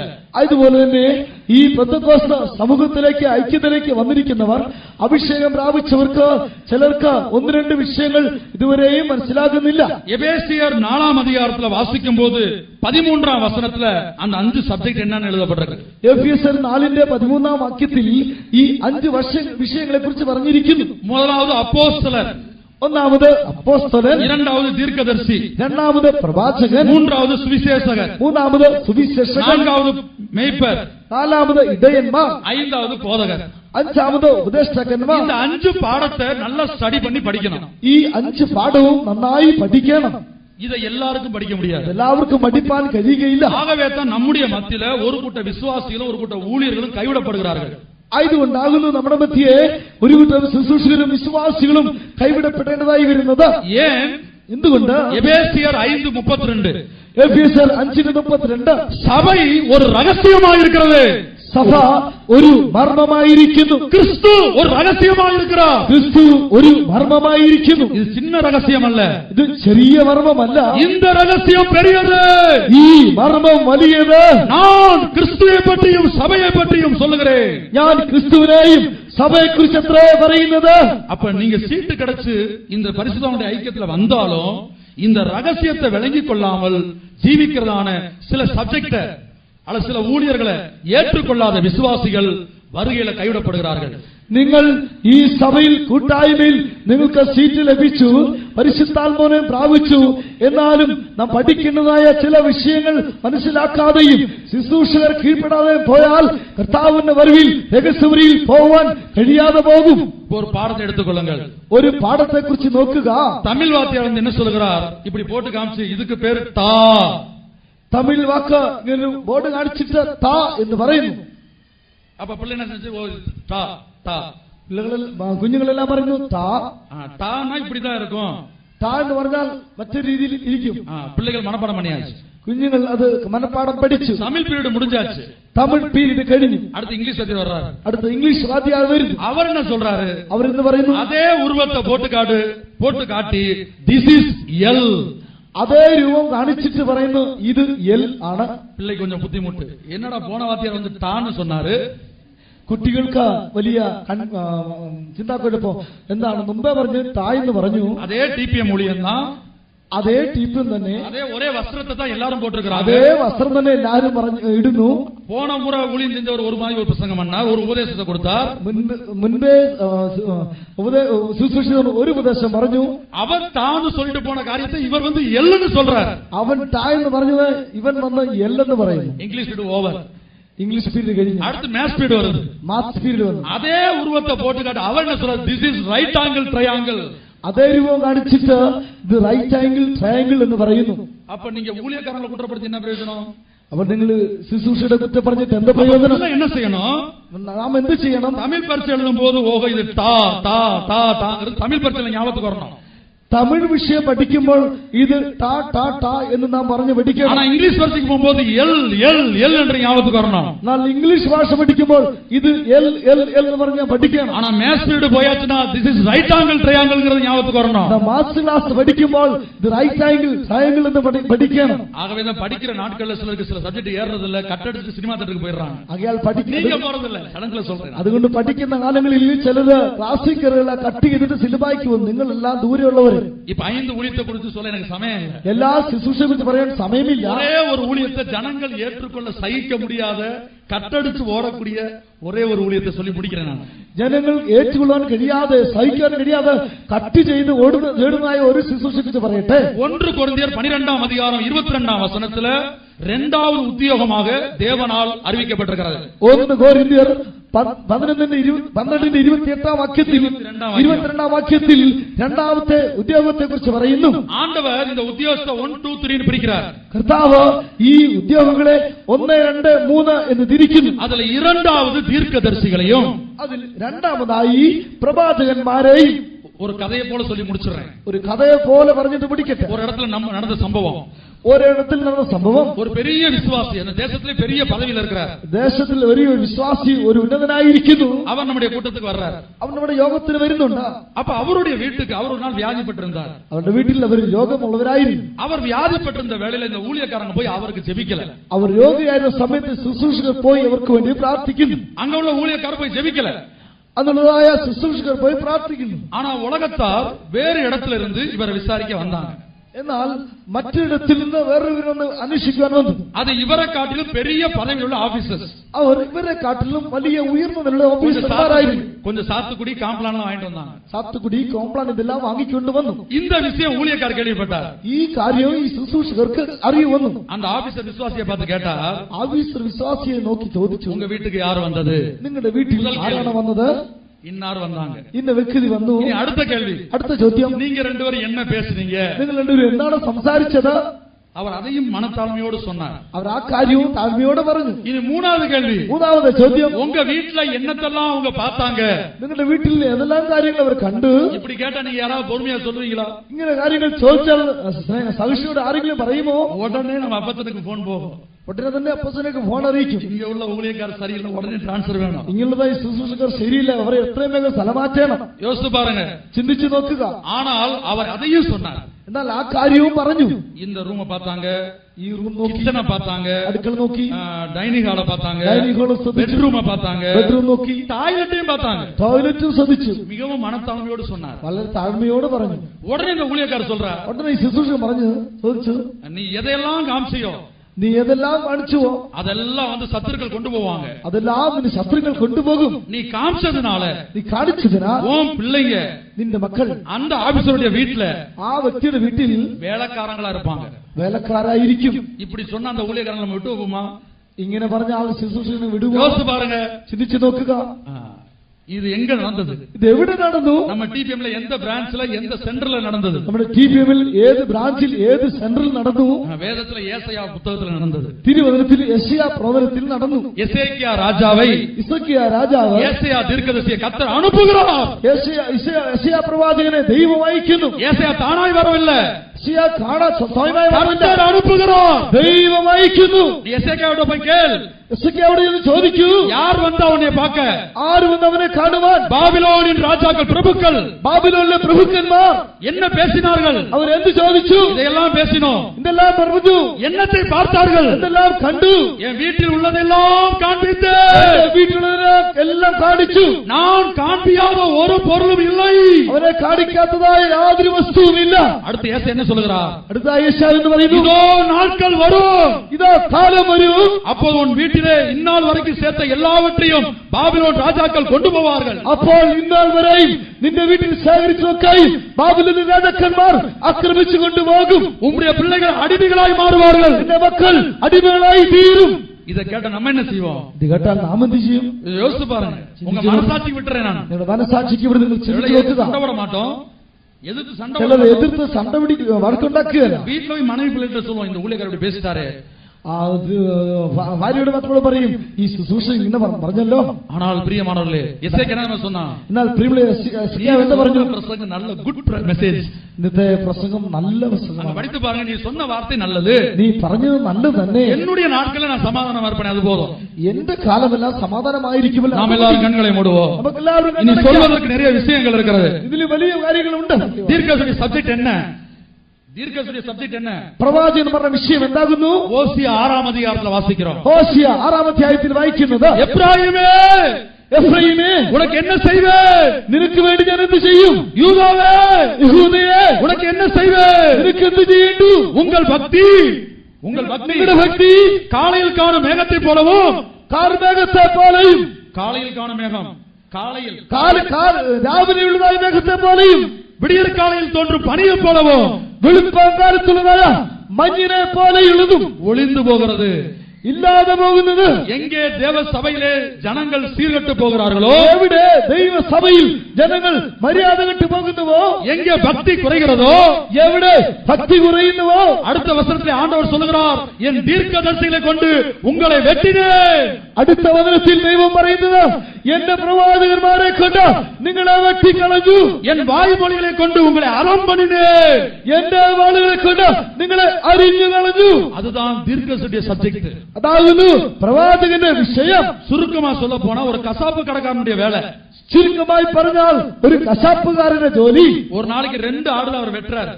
ഒരു ദിവസം 2 ആടിനെയാണ് വെട്ടുന്നത്. அவர் ரொம்ப துக்கமா இருக்கிறார். വളരെ ദുഃഖമായിരിക്കും. பிசினஸே இல்ல, ബിസിനസ് ഇല്ല. ஆனா தீபாவளி வரும்போது എന്നാൽ ദീപാവലി വരുമ്പോൾ 250 ആട വെട്ടിயாச்சு. 250 ആടിനെ വെട്ടി. என்ன சந்தோஷம், എന്ത് സന്തോഷം. 250 ആട വെട്ടിயாச்சு. 250 ആടിനെ വെട്ടി. தீர்க்கதரிசியுடைய ஊழியம் வெட்டுகிற ஊழியம். പ്രവാചകന്റെ ശുശ്രൂഷ എന്ന് പറയുന്നത് இந்த ரகசியம் தெரியாது. ഈ രഹസ്യം വലിയത്. நான் கிறிஸ்துவை பற்றியும் சபையை பற்றியும் சொல்லுகிறேன். ഞാൻ ക്രിസ്തുവിനെ കുറിച്ചും സഭയെ കുറിച്ചും മാത്രമേ പറയുന്നത്. தேவ ஜனமே, ദൈവജനമേ, தீர்க்கதரிசிகளை கல்லறிய வேண்டாம். പ്രവാചകന്മാരെ കല്ലെറിയേണ്ട. ஆகவே 5 சப்ஜெக்ட் நடக்கிற வேளையில 5 വിഷയങ്ങൾ നടക്കുന്ന സമയത്ത് எங்க கட்டடிச்சுட்டு ஓடுறாங்க. 2 വിഷയത്തെ കട്ട് ചെയ്ത് ഓടുന്നു. நான் ஸ்கூல்ல படிக்கிற போது, காலேஜ்ல படிக்கும் போது டீச்சர்ஸ் அடிச்சிருக்கிறேன். ഞാൻ സ്കൂളിൽ പഠിച്ചപ്പോൾ ടീച്ചേഴ്സ് അടിച്ചിട്ടുണ്ട്. அதுபோல இயேசு என்ன சொல்கிறார், അതുപോലെ യേശു എന്ന് இந்த പറയുന്നത് 5 സബ്ജക്റ്റിലെ யார ஜனங்க அடிக்கிறாங்க, ഈ 5 വിഷയങ്ങളിൽ 6 ജനങ്ങൾ അടിക്കുന്നുവോ, யார ஜனங்க அடிக்கிறாங்க, 6 ജനങ്ങൾ അടിക്കുന്നുവോ, ஒரு மேய்ப்பன் அடிக்க மாட்டாங்க, ഒരു ഇടയനെ അടിക്കില്ല, சுவிசேஷன் அடிக்க மாட்டாங்க. സുവിശേഷനെ അടിക്കില്ല. இயேசு சொல்லுகிறார், நான் சொல்லவில்லை. യേശു പറഞ്ഞു, ഞാൻ പറയുന്നതല്ല. எருசலேமே, எருசலேமே, യെരൂശലേമേ, യെരൂശലേമേ, தீர்க்கதரிசிகளை கொலை செய்து പ്രവാചകന്മാരെ കൊല്ലുകയും உன்னிடத்தில் அனுப்பப்பட்டவர்களை கல்லறிகிறவளே, നിന്റെ അടുക്കൽ അയച്ചവരെ കല്ലെറിയുകയും கோழி தன் குஞ்சுகளை கூட்டி சேர்க்கும் வண்ணமாக കോഴി തന്റെ കുഞ്ഞുങ്ങളെ ചേർക്കും പോലെ நான் உங்களை கூட்டி சேர்க்க மனதாயிருந்தேன். ഞാൻ നിന്നെ ചേർക്കുവാൻ മനസ്സുള്ളവനായിരുന്നു. உங்களுக்கோ மனதில்லாமல் போய்விட்டது. നിങ്ങൾക്കോ മനസ്സില്ലാതിരുന്നു. பிரியமானவர்களே, இந்த ரகசியத்தை நாம் விளங்கிக் கொள்வோம். പ്രിയമുള്ളവരെ, ഈ രഹസ്യത്തെ നമുക്ക് മനസ്സിലാക്കാം. இந்த சபையில வந்ததுனால எல்லாரும் பறக்க முடியாது. ഈ സഭയിൽ വന്നുകൊണ്ട് എല്ലാവർക്കും പറക്കുവാൻ കഴിയില്ല. எபேசிய 4ஆம் அதிகாரத்தை வீட்டில் போய் படித்து பாருங்க. എഫേസ്യർ 4-ാം അധ്യായം വീണ്ടും വായിച്ചു നോക്കുക. கிறிஸ்துவின் நிறைவான வளர்ச்சிக்கு தக்க பூரண புருஷராய் மாற வேண்டுமானால் இந்த 5 நடத்திப்பின் கீழே சபை காணப்பட வேண்டும், ஒரு விசுவாசி காணப்பட வேண்டும். ക്രിസ്തുവിന് നിറവായ പൂർണ്ണ വളർച്ചയിലേക്ക് സഭ വിശ്വാസി നടത്തപ്പെടണമെങ്കിൽ ഈ 5 നടത്തിപ്പുകാരാൽ നടത്തപ്പെടണം. கர்த்தர் வசனப்படி ஜீவிக்க நமக்கு உதவி செய்வாராக. ഈ വചനപ്രകാരം ജീവിപ്പാൻ ദൈവം നമ്മെ സഹായിക്കുമാറാകട്ടെ. പ്രാർത്ഥിക്കാം. എല്ലാ മഹത്വത്തിനും പുകഴ്ചയ്ക്കും യോഗ്യനായ ഞങ്ങളുടെ ദൈവമേ, സ്വർഗീയ പിതാവേ, താങ്ക് യു ലോർഡ്. കൺവെൻഷനെ ഓർത്ത് ഉപവസിച്ച് പ്രാർത്ഥിച്ച് കർത്താവേ, ഈ കൺവെൻഷൻ ദിവസങ്ങളിലേക്ക് ഞങ്ങൾ കടന്നു വന്നു. ആരംഭം മുതൽ ഈ സമാപന യോഗം വരെയും അവിടുത്തെ മഹിമയുള്ള സാന്നിധ്യം അടിയങ്ങൾക്ക് നൽകി തന്ന എല്ലാ ഞങ്ങളുടെ സഹായത്തിനായി സ്തോത്രം ചെയ്യുന്നു. കർത്താവേ, പ്രകൃതി പല വിധത്തിൽ ഞങ്ങൾക്ക് വിപരീതമായിരുന്നെങ്കിലും അതേ കാര്യമാക്കാതെ ദൈവസന്നിധിയെ കടന്നു വരുവാൻ തക്കവണ്ണം ദൈവമക്കളുടെ ഹൃദയങ്ങളെ ഉണർത്തിയതിനായി സ്തോത്രം ചെയ്യുന്നു. ശക്തിയായി ദൈവത്തിന്റെ വചനം ഈ ദേശത്ത് വാരി വിതറുവാൻ തക്കവണ്ണം ദൈവത്തിന്റെ പരിശുദ്ധാത്മാവ് ദാസന്മാരെ അധികാരപ്പെടുത്തിയതിനായി സ്തോത്രം. ഞങ്ങൾക്ക് വെളിപ്പെടുത്തി തന്ന അതിമഹത്തായ വചനങ്ങൾക്കായി സ്തുതിക്കുന്നേ കർത്താവേ. ഓ, സൂര്യൻ ഇരുണ്ടുപോകും, ചന്ദ്രൻ രക്തതുല്യമായി തീരും, നക്ഷത്രങ്ങളൊക്കെയും അടർന്നു വീഴുമെന്നെല്ലാം ഈ ദിവസങ്ങളിലായി ഞങ്ങൾ വരാനിരിക്കുന്ന ഭാവികാല സംഭവങ്ങളെ കുറിച്ച് തിരുവെഴുത്തിന്റെ അടിസ്ഥാനത്തിൽ ചിന്തിക്കുവാൻ ഇടയായല്ലോ കർത്താവേ. ഇതിന്റെ എല്ലാം ആത്മീയ രഹസ്യങ്ങൾ പൊരുളുകളായി ദൈവം ഞങ്ങൾക്ക് തെളിയിച്ചു തന്നതിനായി സ്തോത്രം ചെയ്യുന്നു. ഈ സന്ധ്യാസമയത്തും കർത്താവേ, മഹിമയോടെ അടിയങ്ങളുടെ മധ്യേ വന്ന് ഞങ്ങൾക്ക് നൽകി തന്ന എല്ലാ അനുഗ്രഹങ്ങൾക്കായി സ്തോത്രം, വെളിപ്പെടുത്തി തന്ന വചനങ്ങൾക്കായി സ്തോത്രം. കർത്താവ് തന്റെ കാന്തയെ തന്റെ സഭയെ ചേർക്കുവാനായി എത്രയും വേഗത്തിൽ വെളിപ്പെടുമെന്ന് ഞങ്ങൾ അറിയുന്നു കർത്താവേ. അങ്ങയുടെ രഹസ്യ പ്രത്യക്ഷതയെങ്കിൽ ഞങ്ങൾ അങ്ങേ പോലെയായി തീരേണ്ടതിന് പര്യാപ്തമായ ഒരു ശുശ്രൂഷയെ ഞങ്ങൾക്ക് തന്നിരിക്കുന്നതിനായി സ്തോത്രം, ഉപദേശത്തെ തന്നിരിക്കുന്നതിനായി സ്തോത്രം. അതിനായി അപ്പോസ്തലന്മാരെയും പ്രവാചകന്മാരെയും സുവിശേഷകന്മാരെയും ഇടയന്മാരെയും ഉപദേഷ്ടാക്കന്മാരെയും സ്വർഗത്തിൽ നിന്ന് ദാനം ചെയ്തിരിക്കുന്നതിനായി സ്തോത്രം. കർത്താവേ, ഈ വചനം കേട്ട എല്ലാവരും നിന്റെ വചനപ്രകാരം ജീവിച്ച് കർത്താവിന്റെ വരവിൽ കാണപ്പെടുവാൻ സഹായിക്കണമേ. ഈ ദിവസങ്ങളിലായി രാപ്പകൽ കഷ്ടപ്പെട്ടവർ, പണം ചിലവിട്ടവർ, ഇതിനുവേണ്ടി അധ്വാനിച്ച എല്ലാവരെയും കൂലിയും പ്രതിഫലവുമായി കർത്താവ് വരുന്ന നാളിൽ എതിരേൽക്കുവാൻ പ്രാപ്തരാക്കി തീർക്കണമേ എന്ന് പ്രാർത്ഥിക്കുന്നു. കർത്താവേ, ദേശത്തിന്മേൽ വലിയ രക്ഷയെ അയക്കണമേ. ന്യായവിധി വിടിവിക്കണമേ. കർത്താവേ, നിന്റെ സ്നേഹത്തിന്റെ വീതിയെയും നിന്റെ ന്യായവിധിയുടെ നീളത്തെയും നീ ഞങ്ങൾക്ക് ഈ ദിവസങ്ങളിൽ മനസ്സിലാക്കി തന്നുകൊണ്ടിരുന്നതിനായി സ്തോത്രം. കർത്താവേ, സുവിശേഷമറിയിപ്പാൻ നിന്റെ ദാസനെ ശക്തീകരിച്ചല്ലോ. ഇനിയും ധാരാളം കൃപ നൽകി ആയിരങ്ങൾക്ക് അനുഗ്രഹമാക്കി തീർക്കണമേ. നിന്റെ ജനത്തെയും അനുഗ്രഹിച്ചയക്കും യേശു ക്രിസ്തുവിന്റെ നാമത്തിൽ തന്നെ. ആമേൻ. നമ്മുടെ കർത്താവിന്റെ കൃപയും ദൈവത്തിന്റെ സ്നേഹവും പരിശുദ്ധാത്മാവിന്റെ കൂട്ടായ്മ സുവാസവും പരിശുദ്ധന്മാരോട് നമ്മുടെ എല്ലാവരോടും കൂടെ ഇന്നേക്കും കർത്താവിന്റെ വരവരെയും ഇരിക്കുമാറാകട്ടെ. ഹല്ലേലൂയ, ഹല്ലേലൂയ, ഹല്ലേലൂയ, ഹല്ലേലൂയ, ഹല്ലേലൂയ.